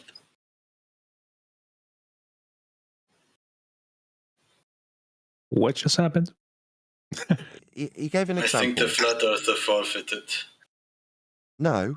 No, I didn't. No, he forfeit. proved a flat Earth with the grid on the map he used. With Are the you not grid on keeping the up? map I Sorry, used? hello, the Dumbo that just said the flat Earther forfeited when he pointed out the grid that was measured flat. Yeah. Do you think that was forfeiting? Not... No, Yes. that was rhetorical, Dumbo. No, he wasn't forfeiting. He was annihilating the notion of a globe. Do you need to chant through this? Was it just better when you just declared, as a rambling buffoon, that the forfeit came from a flat? No, it didn't, mate. That's wishful thinking. Yeah, Don't be moronic. And don't chant through me correcting you. You know, you chanting through me correcting you is not going to change the outcome that just occurred. The flat earther ripped the globe earther a new asshole because he pointed out that the grid on the map he was asking about. Do you think he's going to change the outcome chanting through me there, fundamentalist religious zealot? Eventually, I'll just have to mute my own Discord line for the audience to hear just how triggered this fundy can't tolerate the facts that there's a flat earth being measured for the grid he just appealed to. That's not throwing in the towel, dum-dum. That's us winning and pointing out how our flat earth's been measured. Only took 4 attempts, didn't it there, Dumbo? Did you want to tell me I'm throwing in the towel after that re-explanation of that you thought was us throwing in the towel? No, you're just very slow. We all clear? Dum-dum? Did he think that was a victory? Did he think He thought you were throwing in the towel, John. He thought that was you throwing in the towel when you pointed out the grid was flat. No. Right. So I think, was it the guy through your mic? Nathan, I heard like there's a guy with like a deep voice. Is that through your mic? Oh, you Or mean am I hearing somebody else? the guy on the other end of the mic who pointed out that the grid in your map was requirement of a flat Earth to measure it? That guy? No. Yeah. Okay. No, that was the guy. It was. Yeah, that was the guy. You mean no to it not being that guy, or no to you don't like the fact that there's a grid on it You're dragging on. that requires a flat Earth be measured? Because it seems like you're chanting through my affirmation of the debate. The debate is that there's a grid on it that's measured flat. Okay, well, I don't agree with it, and I'm going to disprove this now. Sorry, it's a latitude-longitude grid. You don't have to like it or agree with it. It's a fact. That is the grid on that map, whether you like it or not. That's a fact. By the way, that's not us throwing in the towel, and him saying he doesn't like it or agree with it is not him winning. No, that's just him not being able to cope with the fact there's a flat Earth proof on his map in the form of that grid he doesn't like. You don't like the grid? Where's the grid he's using? Like, where Latitude and can I see this? longitude. Oh. All right, so you're telling me this doesn't make latitude sense. and longitude are derived from angle measurements of a flat plane. You can't claim victory for a ball. You're using a flat plane. Sorry. Well, I wish you could dream up something better, but sorry, that's just not helping you. All right, I'm gonna try and actually make a claim here, and if this for the second time, right, gets debunked, then I'm legitimately going to leave it. Sorry, if because it's a rinse and repeat, if it's a rinse and repeat of flight times, I'm going to lose my temper with you. Maybe you've got a little brain freeze and forgot what you've just claimed already. Nathan, you're already off your... Maybe you get really close to your mic. No, mate. You just don't need to rinse and repeat that crap that we've just taken a big steaming pile of crap on. Please don't rinse and repeat it like we haven't addressed it. Yeah? I'm just preempting presumably what you think you're going to do. If you use any type Okay. of argument, including altitude, it's going to prove both sides regardless. Because you Wait, use altitude in altitude? globe and side. Wait, Yes. No, altitude's off a flat plane. It's with respect to sea level, not sea Yeah, but it's curve. it's also used in globe. It's going to prove both sides. No, There's sea no point level using isn't that. curve. Jeff, did you not hear what I just said? Sea level, that's not curve. It's not your height. Altitude isn't your height above sea curve. Yeah, but it's still. Yeah, but hello. Yeah, but isn't going to wash, love. Yeah, but it's measured flat altitude. Not yeah, but yeah. Yeah, but it's still proving both sides, though. No, it isn't. It's measured flat. It's not proving but it's from sea level, but that's sea curve. No, but no, but it isn't. It's just proving it's flat because it's from sea level, love. Rinsing and repeating the same assertion that's wrong won't help you. You got anything else, or did you just need to say it a third time? No, I just think you should stop being so, rude. Sorry, rude? Height above sea level isn't height above sea curve. I've responded to your crap claim and undone it. That's not me being rude. It's me undoing your crappy assertion that it makes sense for both. No, if it was making sense for a globe, it would be a height above sea curve. We don't have that, so it doesn't prove both. I hope that's clear. I'm not being rude. What I'm doing is annihilating your claim. No, you are. You're being very aggressive. Oh, maybe if I do it in a really high-pitched tone for this lady. No, my darling, you can't have a height above sea curve to prove that it works on a globe. I'm not being at all aggressive when I tell you it does not work on a global surface when it's your height above sea level. Level isn't curving. That was in no way aggressive. A lot more people would take you seriously if you were actually being serious. Nobody cares about what your opinion is of how people take me seriously after I've taken a dump on your claim. Your claim was wrong. People would take you seriously if you had a spine, my darling. Having a spine and admitting when you are wrong would mean people would take you seriously.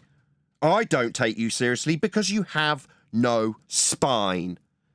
Can you concede that you were wrong and it won't work with both, given that it's not height above sea curve? Or will we simply assess my attitude after you lose? Pathetic. Can you have a spine? I wasn't trying to win or lose. Yeah, you were when you made your claim that it works on both. That was your attempt to win your claim that it worked on both. You failed, you didn't win, you lost to me, and now you're assessing my aggression level. No, I just won. I took your crap claim that you tried to win with. That would be to say that it works on both. Apart with you telling me about my attitude after I took a dump on your crap claim that failed. It failed when you tried to win with that crap claim that failed. You were trying to win, you didn't, you lost to me, and now you're assessing my aggression level. That's what losers do. Right, but you're not taken serious unless you're aggressive, and if you speak too assertively, you're too aggressive. I don't think she's interested in anything you have to say. It doesn't matter how you say it. It's just something she's going to rely on to dismiss you with.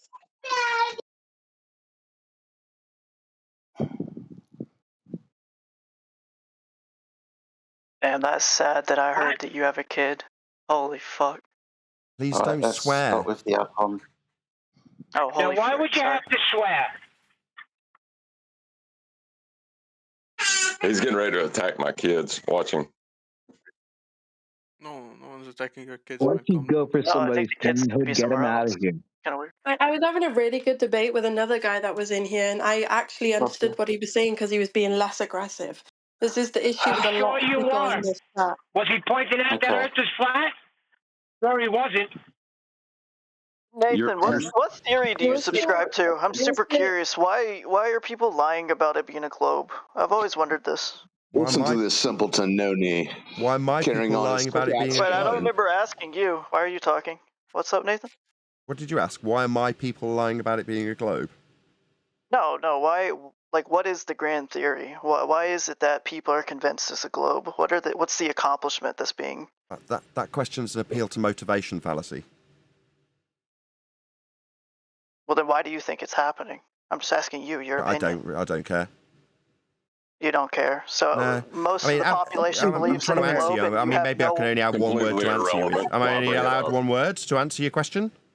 You didn't act as if you Well, were I said I don't engaged. care, You and just then said you went to didn't say care, something and you else, and now it started- seems I'm being no, you impeded started by with you, saying the it guy was a asking me fallacy. questions. It seems I'm not being allowed to answer more than one or two words. Are you I gonna don't keep care. posturing, After or are you the, gonna it seems that I'm never going to be allowed to tolerate. It's just you talking in this question and answer session, isn't it? Your question followed by your continual rumpusing of me. Now I'll just try it out for a fourth time. You said, "Do I care?" You asked me a question about how something might be. You've also appealed to a fallacy in regards to motivation. Meanwhile, I just prove Earth is flat with measurements. How people like you deal with it after the fact is not my concern.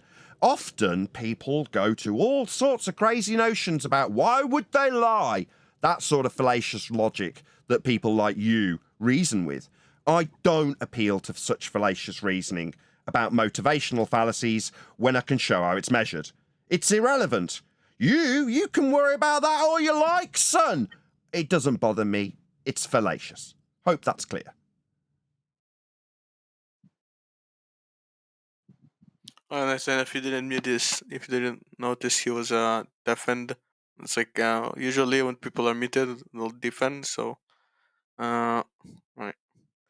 Like what Okay. your point is that when I'm talking, people don't want to listen, and therefore, if they get shut up by the server operators, they'll stick their fingers in their ears also.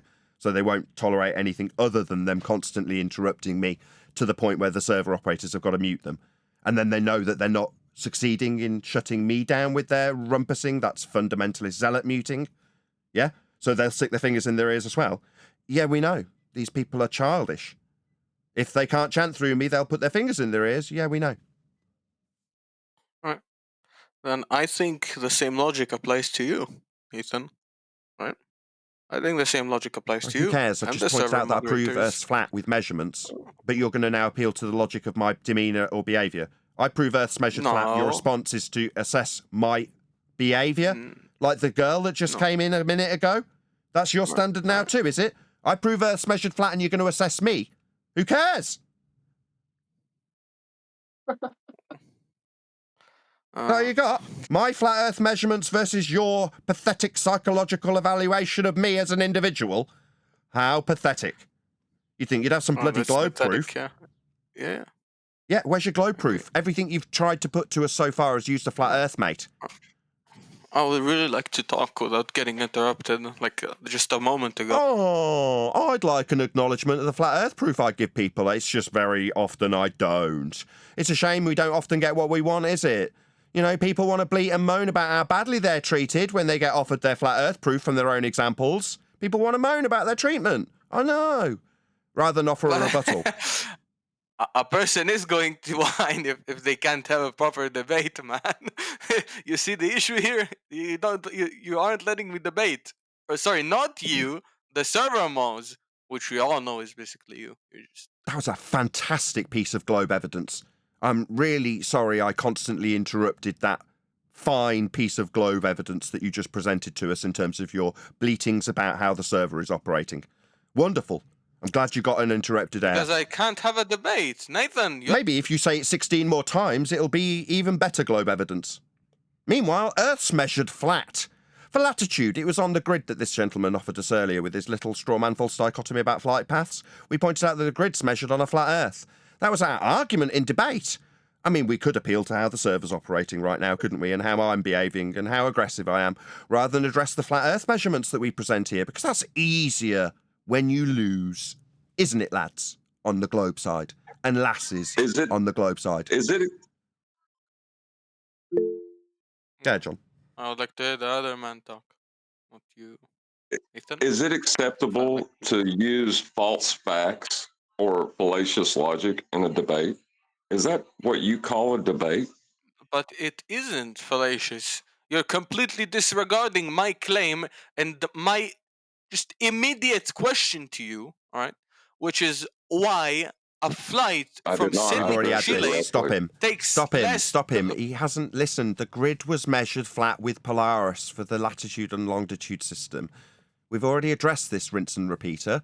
Maybe if you get closer to your mic while I'm pointing out the rebuttal you've already had 5 times.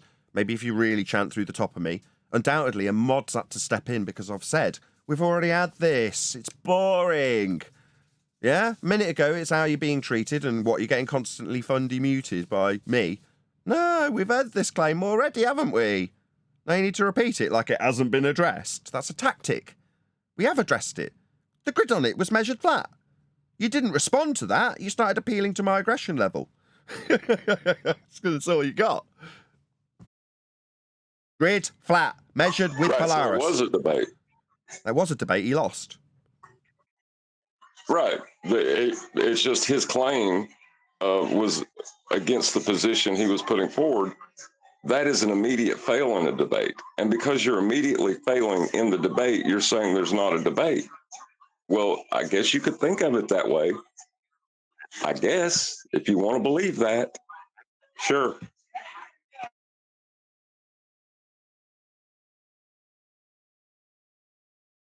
Alrighty then. With that, I'm going to say if you are watching this on either Nathan Oakley 1980 or Nathan Oakley Premiering streams, then stay tuned as there will be an after show to follow. Still talking and you interrupted me, Em. So we were just entertaining Nathan Oakley, who does have a YouTube channel, and yes, he gets super chats and has got a Patreon and blah, blah, blah. But that's just one person. So the majority of flat earthers in this channel do not make a penny. Now, my question to you is, what's the definition of level?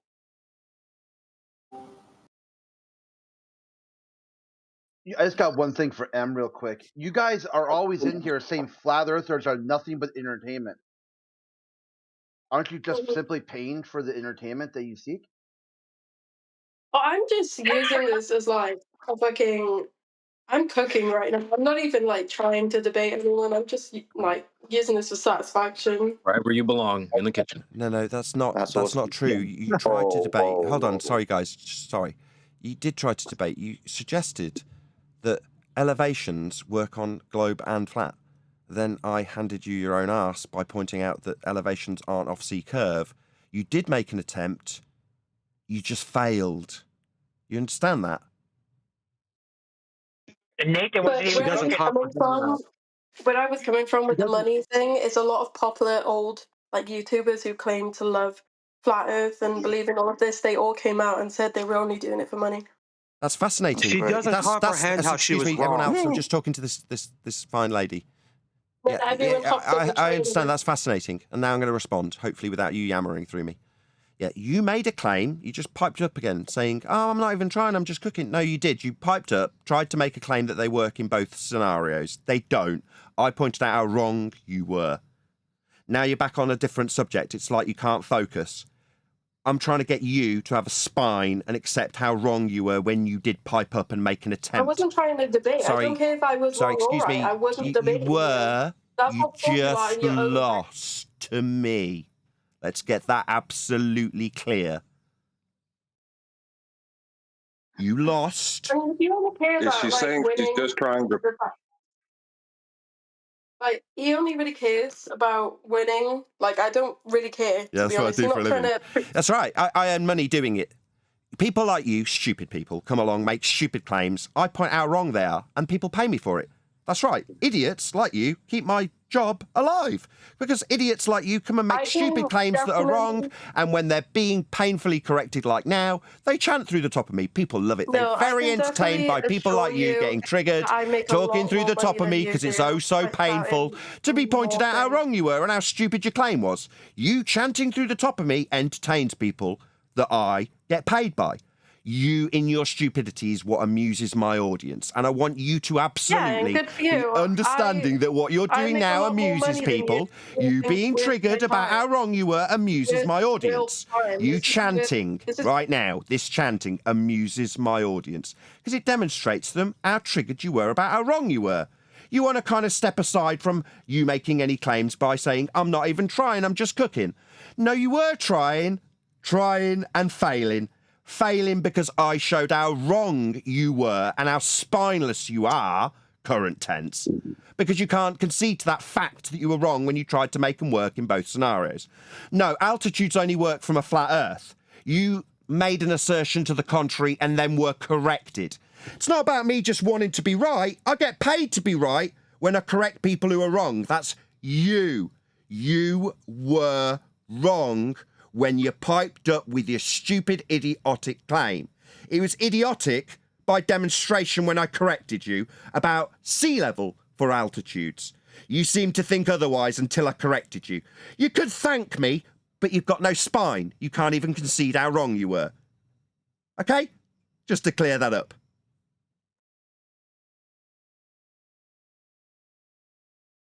What's your salary from doing this, may I ask? Oh Yes. God, no one cares. No one cares. They care that Earth's measured flat with sea level.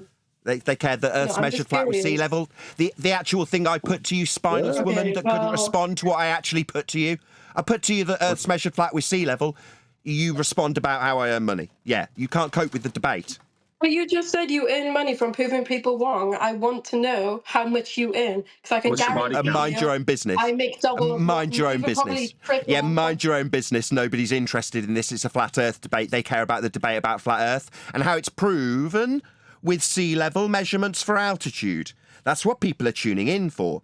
You need a little distraction because you lost and have no spine and can't concede it, so now need to ask about how much I earn. Presumably so you can tell me you earn more than me? Maybe you can lord it over me because you earn more? Yeah? That little personal attack that you need? No, love, people concern themselves with how flat Earth's being measured in your example.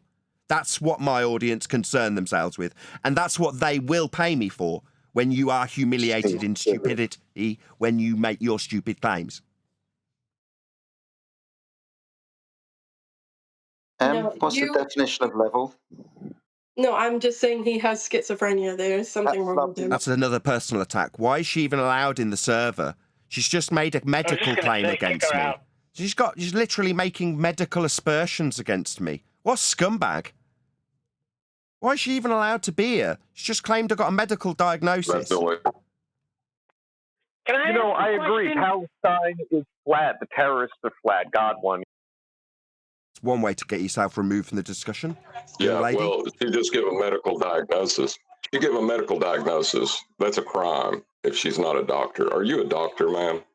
A psychiatrist, to be exact, to be making those medical claims? No, she's not a medical. She's just annoyed that I'm really labouring how stupid and wrong she was in her claim that she wanted to distance herself from because she's just cooking. No, you did make a claim and you were humiliated, and how much I earn won't distract from that. Yeah? Claiming I'm schizophrenic just makes you a complete scumbag. Personal attacks is all they've got. And we've noticed that today for the last 2 hours. If they don't get that point across and you and John kind of destroy everything they said, the only rebuttal they've got is personal attacks. It's not a very good look. Yeah, but you see, the problem is people entertain that Chile and Sydney flight all the time on the flat Earth side. That's why it's still being brought up today. Yeah. Karen has only got her appeal to feminist endeavours of being offended by aggression. Oh no, you were so aggressive. No, you had no rebuttal. That is your rebuttal. You were aggressive. That's the rebuttal. Crap. I'll labour that indefinitely until you grow a spine and concede how wrong you were. Not distance yourself because you're cooking. I'll step right back in and labour it indefinitely. It's what? That little... Oh, I better distance myself from that crap claim I made that was overturned immediately by saying I'm not even trying here, I'm just cooking. Not really even taking part. Yeah, that's where I'll labour this for a good 15 minutes straight, won't I? Because people on the globe side who want to claim that it works when it doesn't, they've got no spine. None. Pathetic, weaselly individuals who can only appeal to their very frail nature because they feel offended by a bit of aggression. No, when you ignore the point that you've had rebutted with, you're going to get aggression if you ignore that. That's irritating. Yeah, it's because you are irritating. That's why someone's getting aggressive with you, because you're irritating. Do you know what irritating means? Probably not. Oh no, I feel offended, my virtue. Get lost. You made a shitty claim, it was ripped to shreds, now get lost. You got crap how you feel about it, or how much I earn for doing it. It's irrelevant. I don't even understand what the claim was. Why would she make a claim like that? Makes no sense. Her claim was elevation she was works trying to make equally it well ambiguous. on. Her claim was elevation works equally well on globe or flat. That was her claim. No, it doesn't. Okay, how's that possible? There's no up and down on the globe. There's only in and out. So what the hell is she talking about elevation? Oh, it was just a stupid idiot's claim that stupid idiot made, and then moaned about how aggressive I was when she failed to grow a spine and actually acknowledge her error. Like a spineless, globe-believing numpty. That's what they all do. They're all spineless and fail to acknowledge when they've been proven wrong, because it's just so very painful. Better to point out the other person's nature as an ad hominem attack in response. Well, I know it's wrong to entertain it, but Nathan, didn't you have a job before Flat Earth? Weren't you like a rep? Didn't you fly all over the world like James Bond type stuff, making loads of money? Yes. What's your point? This is as non sequitur as hers. Well, you gave all that up to spend time with your family, work at home, and you found a good topic that was evergreen, and you stood here, making a living, maybe not at it. Does he pay you to kiss his ass? I don't know. I don't know why he's doing this. Oh, because she said she makes more money. Who cares? It's So complete if non money's the sequitur. issue, we It's a can non all make sequitur. more money. You chase this non sequitur on my behalf. Why not? Trying to build your character, show that you got character. I don't need to prove how much money. character I've got, Neil, I assure you. You're not much of a role manager down here. Nathan, Yeah, why are you taking all, Nathan. She's right. Nathan? Why you are taking all our taxes? Taxes? I don't know. John, go ahead. That's not correct. Yes, whether Nathan is a piece of crap or not is irrelevant. This is pointless. What Nathan is or how Nathan is, it just deals with Nathan. That has nothing to do with the topic that we're discussing. Why are we discussing it? Thank you so much, John. To summarise, how big a piece of crap I am is irrelevant. Thank you so much.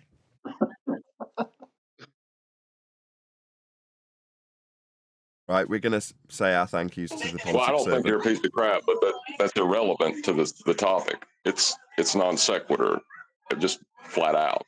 I love doesn't a matter. backhanded slight as much as the next man, but we are going to have to thank the Discord server for having us, because they have been very tolerant as always.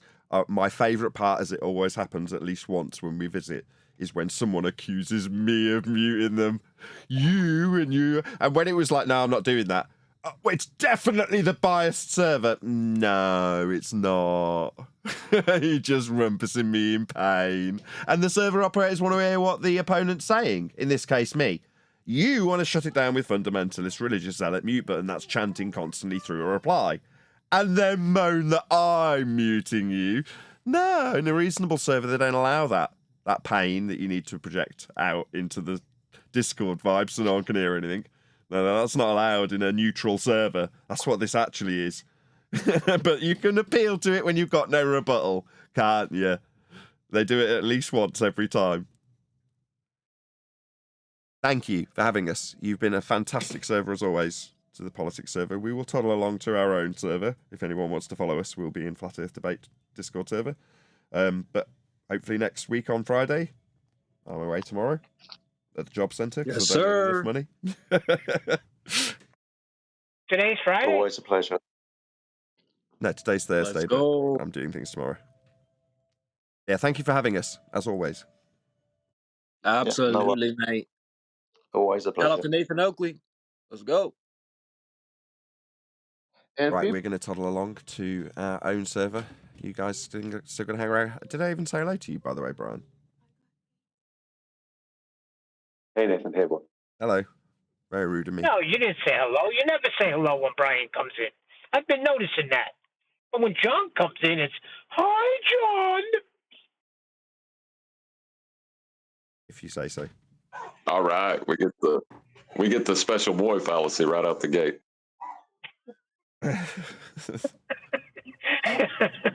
Here we go.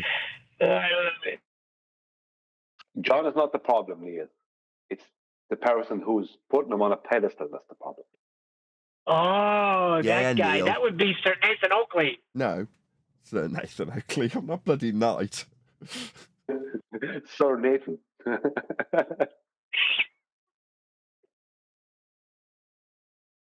Oh, wow. Check that out. Tell me that's not an answer to prayer.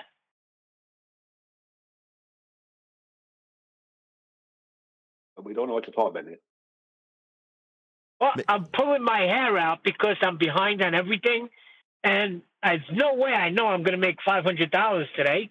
And I just got a message to check my cash app, and there's $500 in there. That's a You miracle. must have manifested that money, Neil. Fantastic news, Neil. I'm really pleased to hear it. Yeah, because I really was gonna jump off the bridge. I'm telling you, really contemplating it. It's got to be better than this. The bridge is only 2 foot high. That'll probably just cost you more money, Neil. I've got one guy whose name I won't say, but he used to donate via the super chat. Like every so often, he'd drop $50 in the super chat, and after a time he stopped doing it and started to do it via PayPal.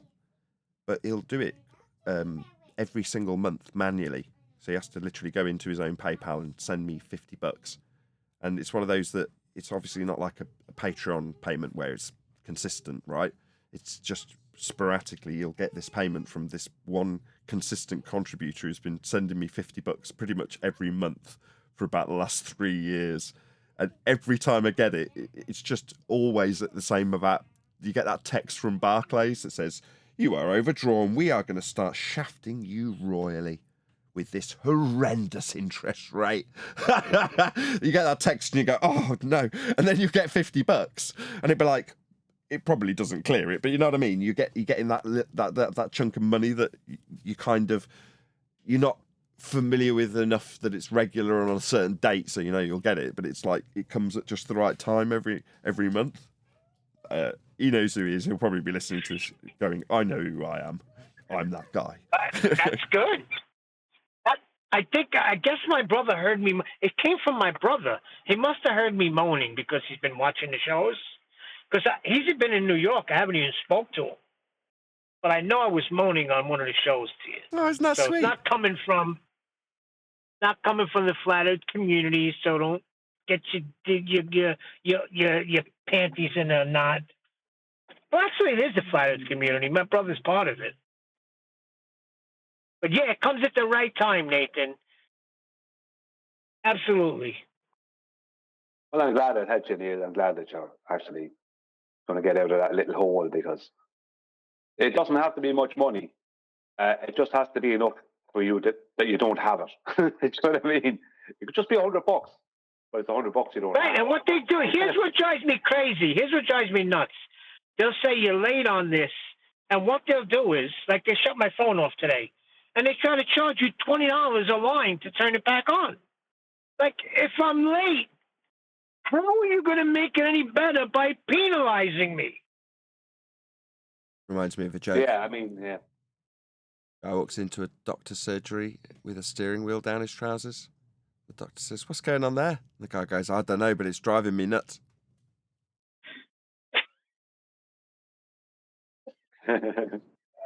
I've had it the other way around though, guys, where you're not in a position where you sort of you need some money because you owe it out or you're in a bit of debt.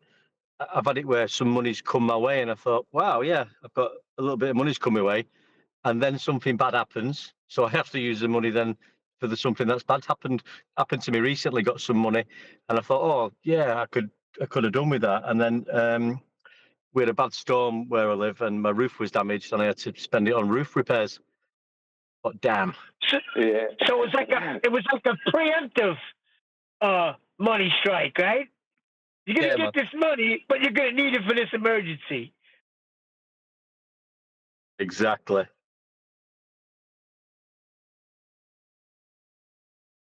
Yeah, but that money that you know you're going to get, before the emergency hits, you've spent that money on 4 different things. You know what I mean? Oh, yeah. Not spent Absolutely. it physically, but in your mind, you're like, oh, when I get that, I'll spend it on this and that and this. And your partner comes along, and she's doing the same thing. Your partner's doing the same thing with the money. So she's also decided it's going to be spent on this and this and this. Before you know it, that 500 quid for or whatever has been split 6 different ways. And then an unexpected bill comes in, and it's just like it never even existed.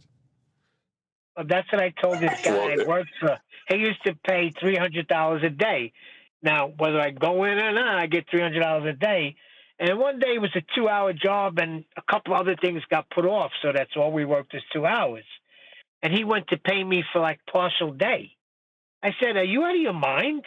That $300, that's mine. That's already spent. What do you think? You're not going to pay me that? If I go in, I get $300 a day. If something goes wrong, that's not my fault. That money's already spent." It wasn't registering. Yeah, but he paid it. Yeah, and likewise, that's a street that runs both ways, right? So if you're on the job and like it gets to half an hour before closing time, and there's a delay on something you need to get something finished, I'm sure you'd stay an hour or an extra hour or two because you've got. Oh to. No! That I get paid extra for. I told him that right from the start. If I stay late, you got to pay extra. But if something happens on a job site, well, you call me in for the day. That's it. I get $300 for the day. It's not my fault that something like that happens. Now, I'm not going to be an idiot if I got to stay an hour over. That's no big deal. But if it's anything where I'm staying 2-3 hours, no, you got to pay that. Yeah, that's kind of what I meant. If there's like, yeah, I'm going to have to stay an extra hour because this stupid delay on this tool. Now it's here. This job has got to be finished today, and I'm going to get it finished today. If I have to stay an extra hour, that's how it is. Yeah, and you know what happens when you do that too? They give you extra anyway. You know what I'm saying? Right. That's salary plus. That's a form of payment in construction. It's called salary plus. You're getting this as a minimum, but anything over this, you will get paid accordingly by the hour. Right, but sometimes you're working for companies that don't do that. So, but if the guy's a good guy, and you stay and you finish a job, they're going to take care of you anyway. Go ahead, Brian. Sorry, Neil. Nathan, you know that guy that gives you that $50 through PayPal every month? Yeah. Manually? Is his name Refracted Curvature? No, it isn't. No. I think John's broker than me at the moment. Yeah, because he's giving you his money every month, $50. That's a good one, Brian. Is his name Refracted Curvature by any chance? Just from the outside looking in, it's kind of like it's a little tag team going on. And if anybody goes to say anything, it's not accepted. Just noticing, just explaining it. Yeah, well, I will say this: I'm getting ready to leave. I'm getting ready to leave the panel in the next week or two, and I will be donating to Nathan. Well, I have a job offer in Memphis. It'll conflict with me doing the show. Happy days for you, though. Nice. Good luck. Yeah, but you're not leaving the right, but there will be somebody. But there will be a PayPal payment for Nathan's show that'll have Refracted Curvature on it then. But I won't be here to claim the benefits from it, you know? Well, number one, you don't have to do that, but I'm just glad that you're going to be out working. That's good news. Well, you're not off the panel. You just won't be able to be here as often. You'll still be able to be back. Yeah. Well, you're on your own now, for the next 2 years. You'll definitely It'll be for the be next 2 years. That'll be off the table. Who's going to point out when they say up that they'll need a flat plane for that, though? Who's going to do that? Because I've been doing this. Me. John. Not John. Neil. What about when they say gravity? Who's going to say you need a flat plane? Who's going to do these things? Me. And then Brian will explain it. All right, I'll let Neil explain. I'll do it as well. Or point out. Yeah. But Neil can point out that they need a flat plane, and then anyone else that wants to explain why, they can jump right in. I know why, but as I try to formulate it, my speech is bad. But the thing is, without jokes aside, you can actually say it to most of the things. I mean, I said to you the other day, I mean, I'm just asking people the time now, and when they tell me the time, I just say you need a flat earth for that. You know, that's how we get time from, you've got time zones, latitude, which is measured from a flat earth. We've got sundials, which requires a flat horizontal baseline, sticks and shadows, of course. And so you will need a flat earth for time. You basically need a flat earth for everything, because that's where we live, on a flat earth. So everything relies on that. Correct. Yeah, that's right. Correctamungo. Yeah, that's spot on. I said the other day, there's no wiggle room for them. They got nowhere to go. You'll have a stupid lady come in and say, well, it works on a globe and a flat plane, so you're not proving anything there. I don't know what she was smoking. But it's true, though, isn't it? I mean, the Earth is flat, so everything to do with the Earth is going to be coming back to, well, it's flat, and this is how it works. It has to work this way because it is flat.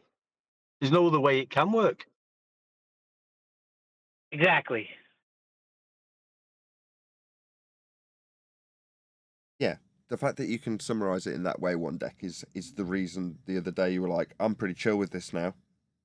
Well, yeah, I totally agree for exactly those reasons. When it's like Me three. It's like Neo seeing the green bits of the Matrix when he's like, "Oh, it's all flat."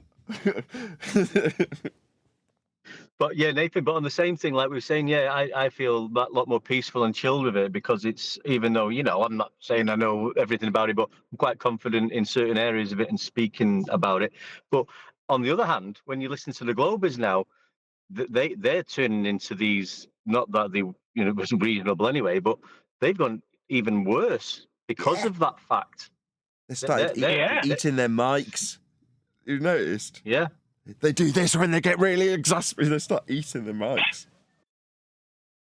When you point that out, that cracks me up, because you can hear it, that they're getting really close and yelling because the pain is so bad. Oh, yeah. Was that? Oh, yeah. Neil the sadist. Oh, yeah. I revel in their pain. Oh, yeah. Well, you can hear it. It's funny when you point it out. It's like you can hear that the guy just got really close, really upset, and started barking. And then when you mimic it back, it just cracks me up. Tell you just haven't listened. I need to repeat this for the 5th time. Unmodified.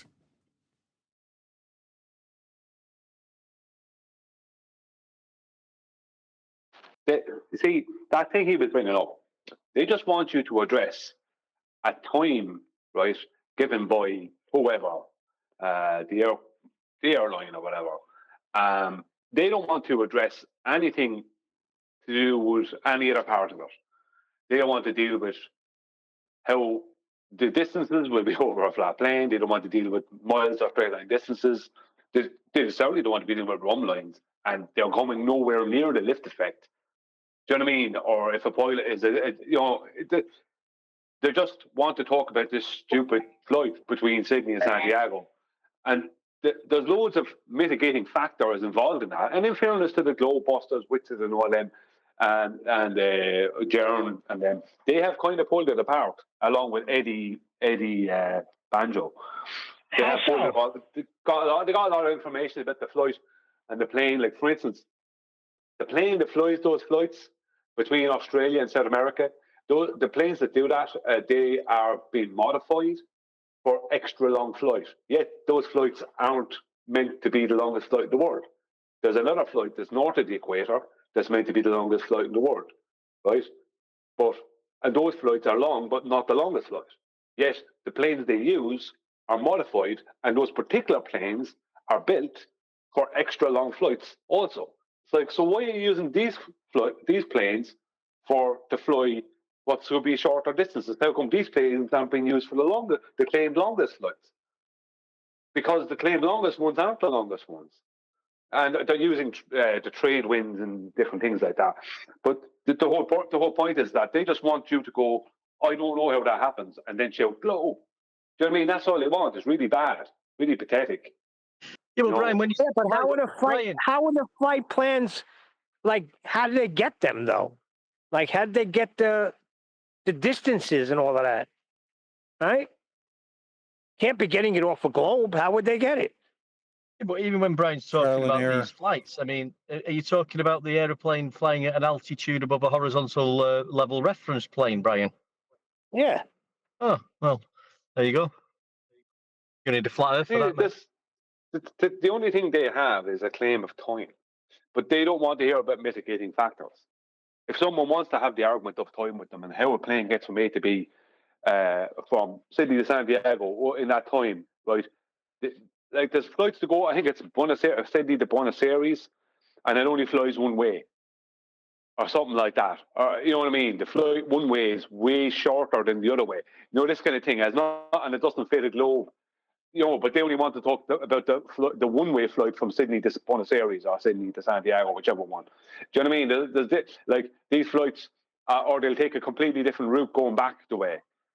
That will be a stopover and longer, and you know this kind of stuff.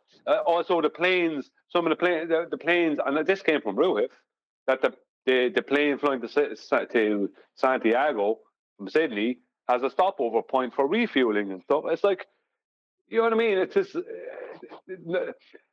I mean, they just need something to relieve pain. That's all it is, and they think they've got something with that. Do you know what I mean? Yeah, they think they do, but how does time help them if they have no coordinate system to give them a distance to argue the amount of time it takes to travel that distance? You see what I'm saying? Like, where do they get time from? How is that helping? Well, if you're going to use time, they're going to need a flat Earth for that, aren't they, in the first instance? Right, yeah. The time is derived from the celestial movements of the sun, so that's off a flat plane as well. So what are we talking about? You know, like, they have no depth in their claims. But look, it's like, that's why the guy started eating his mic, because that was supposed to be the big gotcha, the big now deal with this, and they didn't go anywhere. Do you know what I mean? It's like, the best thing you can do is when I'm making a claim, the best thing you can do is leave them make it and then go through the details with them. Let's go through the details. You know what I mean? Because they actually don't want to get into the nitty-gritty, the details. You know, like years ago, I learned when they were showing an observation, explain this, and they'd have some boat that's hidden by some horizon, right? And I'd start going through the details, start getting where was the location, right? Check out the topography under the water. Is there a tidal bore there? You know, all these kind of things. And you know, going to even angular sizes and distances. And they don't want to be doing that, because once you go into that, it just tears their claims apart. Because they're trying to, this would have been like pre-Black Swan and different times, but it's like, they just, when you go into the nitty-gritty, all their claims are based on nothing, they're paper. Just go in and go, oh, right, so that's this project. Let's go into it then. Let's share your screen, let's go into all the details. It's like, say, Brian, and it's like, go on, William. We're saying just like you say, you just let them talk and talk about the claim, and it's just like you're just handing them the rope and noose. There you go. Carry on. Hang yourself with your own claim. Yeah. Well, I hate that right there. Because what they're doing is they're putting you on a ball or a flat Earth. And they're saying, why does it work here and it doesn't work there? Oh, I win. Well, most of the time they're trying to hijack reality for themselves. So they'll ask you, how does a sundial work on a flat Earth? Do you know what I mean? It's like, hang on a minute.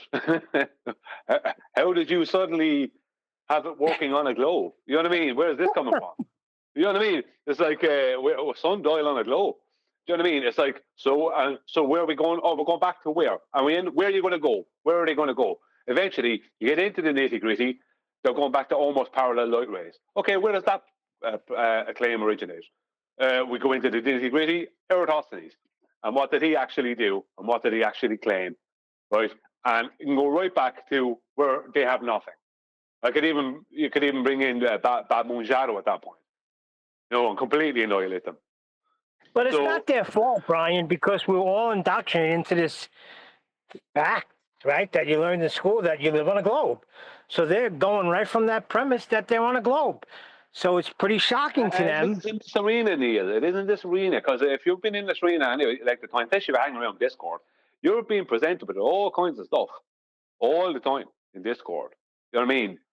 There's no end of stuff being presented to you that's going against the globe. There's no end of stuff out there that's going against the globe. There's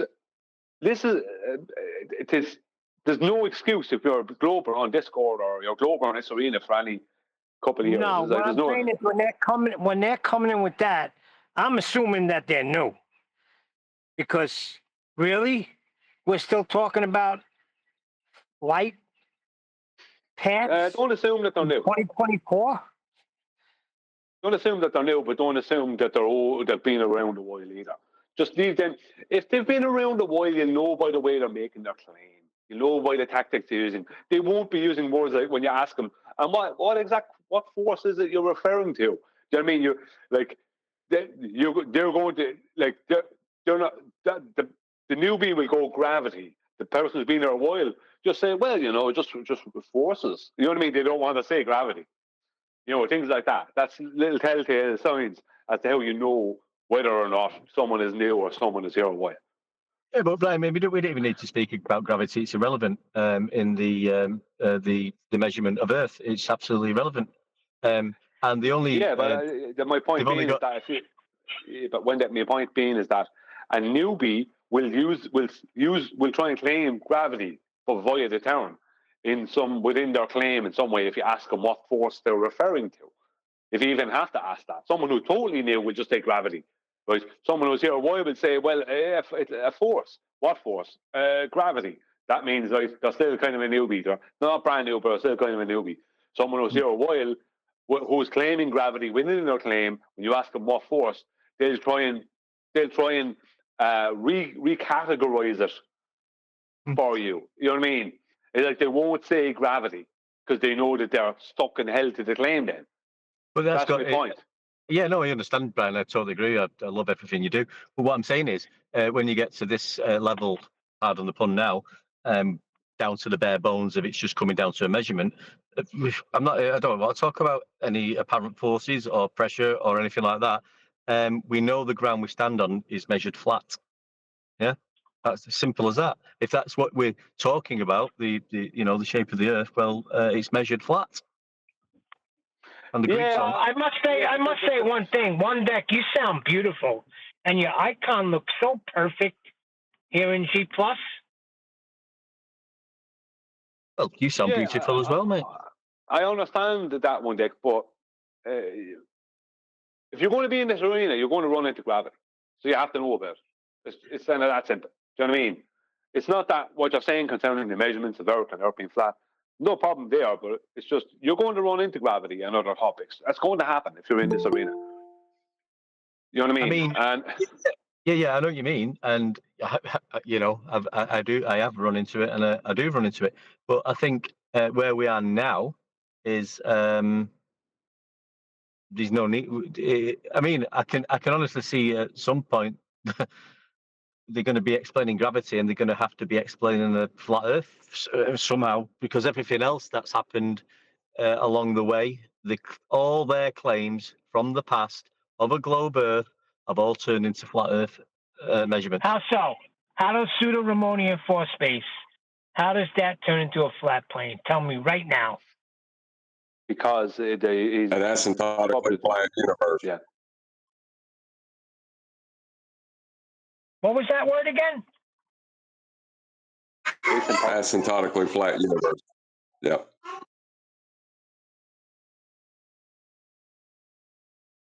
Okay, so how does Newtonian gravity show me how is it flat? That's an up and a down. Huh? It requires an up and a down. That's a flat plane. The apple fell down. Oh dear. No wiggle room, right?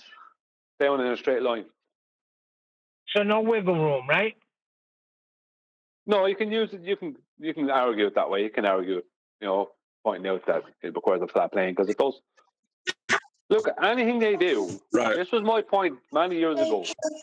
anything they do, if they're going to address reality, then they have to address the flat plane we live on. They can mathematically turn it into a globe afterwards, but they have to address the flat plane we live on. Kepler had to do it when he made his analemma for their globe, for their heliocentrism, because you know what I mean, which is where the globe originally comes from. Kepler required a flat plane of reference. Yeah, but did you hear their new reaction to that?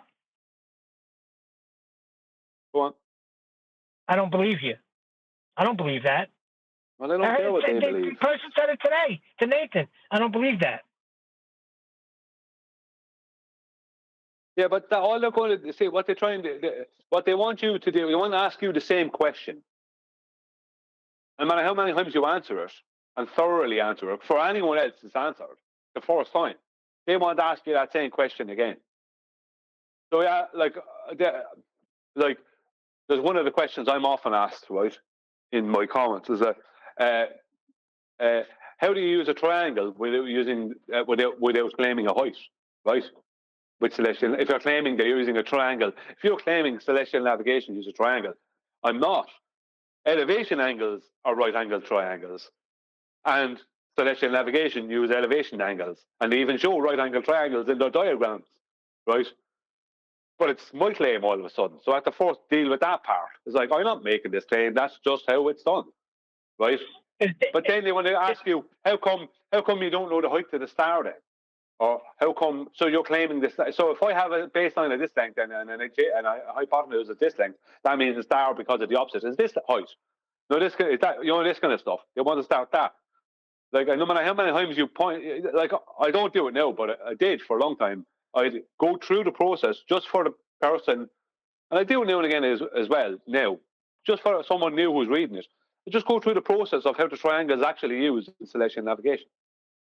And they'll ask me the same people will ask me the same question right after I've answered it. They'll even start a new thread or a new thread on a different video. They don't want to hear it. They don't want the answers. They just want to be able to ask the question and make it seem like they have a question that you can't answer. Brian, just so I understand, right? When they take you to the height, is that them trying to do trigonometry instead of celestial navigation? Yeah, when they're talking about the height, they're trying, like, for instance, last night I got a straw man with it. Fella says, a fella who's always commenting this rubbish to me, just throw it. He said, what did he say? Let me just get this correct now. The straw man he used at the start. Oh, what was it? He said, you're claiming that the triangle has no height, or that you can't, that there is no measured height to the triangle, right? And I said, no, I'm not. I never claimed that. I said, you can't measure a height to the celestial body with a triangle. The triangle still has an angular vertical height, but that doesn't make it the celestial body that height. You know what I mean? So instantly they have to strawman you. It's an instant strawman. This is just a good example. This is fresh in my mind. So then, you know what I mean? The first thing you have to do is build a strawman. You're claiming this thing, which I didn't claim. No. Thing is, Brian, right, I got you, but we're not trying to get the height of stars. It's just being used for celestial navigation. But then they're going to try and say, yeah, but you don't have the height of the star. So you're saying a triangle doesn't have a height. Well, hey, God, hey, Brian, Neil, this is how I look at it. Hey, what's up? If I'm at point A, the beginning of the journey, the navigable journey, and I'm trying to reach Brian where he's at, and I'm traveling by sea, and my zenith GP is the star, the celestial body above me, and the one that I'm using at a distance away where Brian is the one above him, in order to make that square, in order to make those two angle square, you know, those angles you talk about, the elevation angles. Brian doesn't need, I don't need to know the height of Brian's celestial body or the height of mine. As long as I know that the zeniths are parallel and the GPs are parallel, then the angle going from me to Brian's end of my journey, navigable destination, you can still do that. You ain't got to never know what the height of anything is that's above you. Long as you're making an angle, two angles within the box of the distance of the parallel lines between point A to point B. It's that simple. Yeah. Well, this is what they do, Rose, Exactly. and they're doing it now with everything else and the recent conversations, and they've always done it. They're trying to, they've got to get away from the ground. Got to take you up in the sky to the It's light. not the Earth. It's not the Earth. Yeah, but they have heights. But they do have heights for their stars. Yeah, well, right? When you're navigating the Earth, you're concentrating on the distance on the ground between the GP and yourself, and trying to pinpoint where you are. Yeah, but they go up to the sky. You can't stay on the ground because that'll destroy them. And the measurement of the stars is in their imagination. Exactly. Yeah.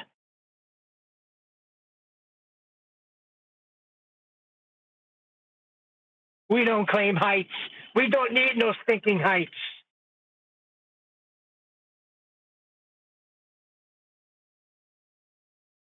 Yes, Neil, you're right. So what is it, Neil? We don't need no stinking badges. Hey, Neil, if Pink Floyd made a song, it would be like, we don't need no measures of stars. I was thinking of one where the other day it was something about a ball. I forgot. It just came. It just went out of my mind, and I had it. Are you saying I messed it up? No. You reminded me of one. I was thinking of it. It's a song, like an anthem song that takes it. You could use it as taking away their ball, but I forgot the song. No, but on the other hand, the anti-flat earthers could come out with a Pink Floyd like, we don't need no elevation. That's a good one. That's a good one. What can you use for the second part? Yeah, we don't need no what? We don't need no dip correction. Oh, you got to do this. You have to do this. That's one excellent. day.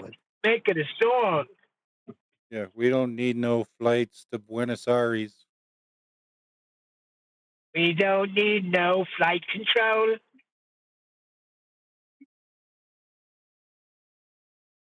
Globetards, leave us alone. Hey, but I tell you what, I was telling my son the other day, he's amazing me because he has far surpassed my ability on the bass guitar in such a quick timing. Like, he just picked it up and the kids play. I showed him a few things and he's off. He's playing freaking Rush and Police songs and freaking jazz riffs. But I was trying to explain to him that when Pink Floyd came out with The Wall in 1980, it was all over the radio. In every section of school, like my school was broke up into, there was the disco section, there was the rap started coming in, so there was the hip hop and rap section there. Well, it wasn't hip hop yet. And then there was the rock section. They all had entrances. You heard Pink Floyd in all of them.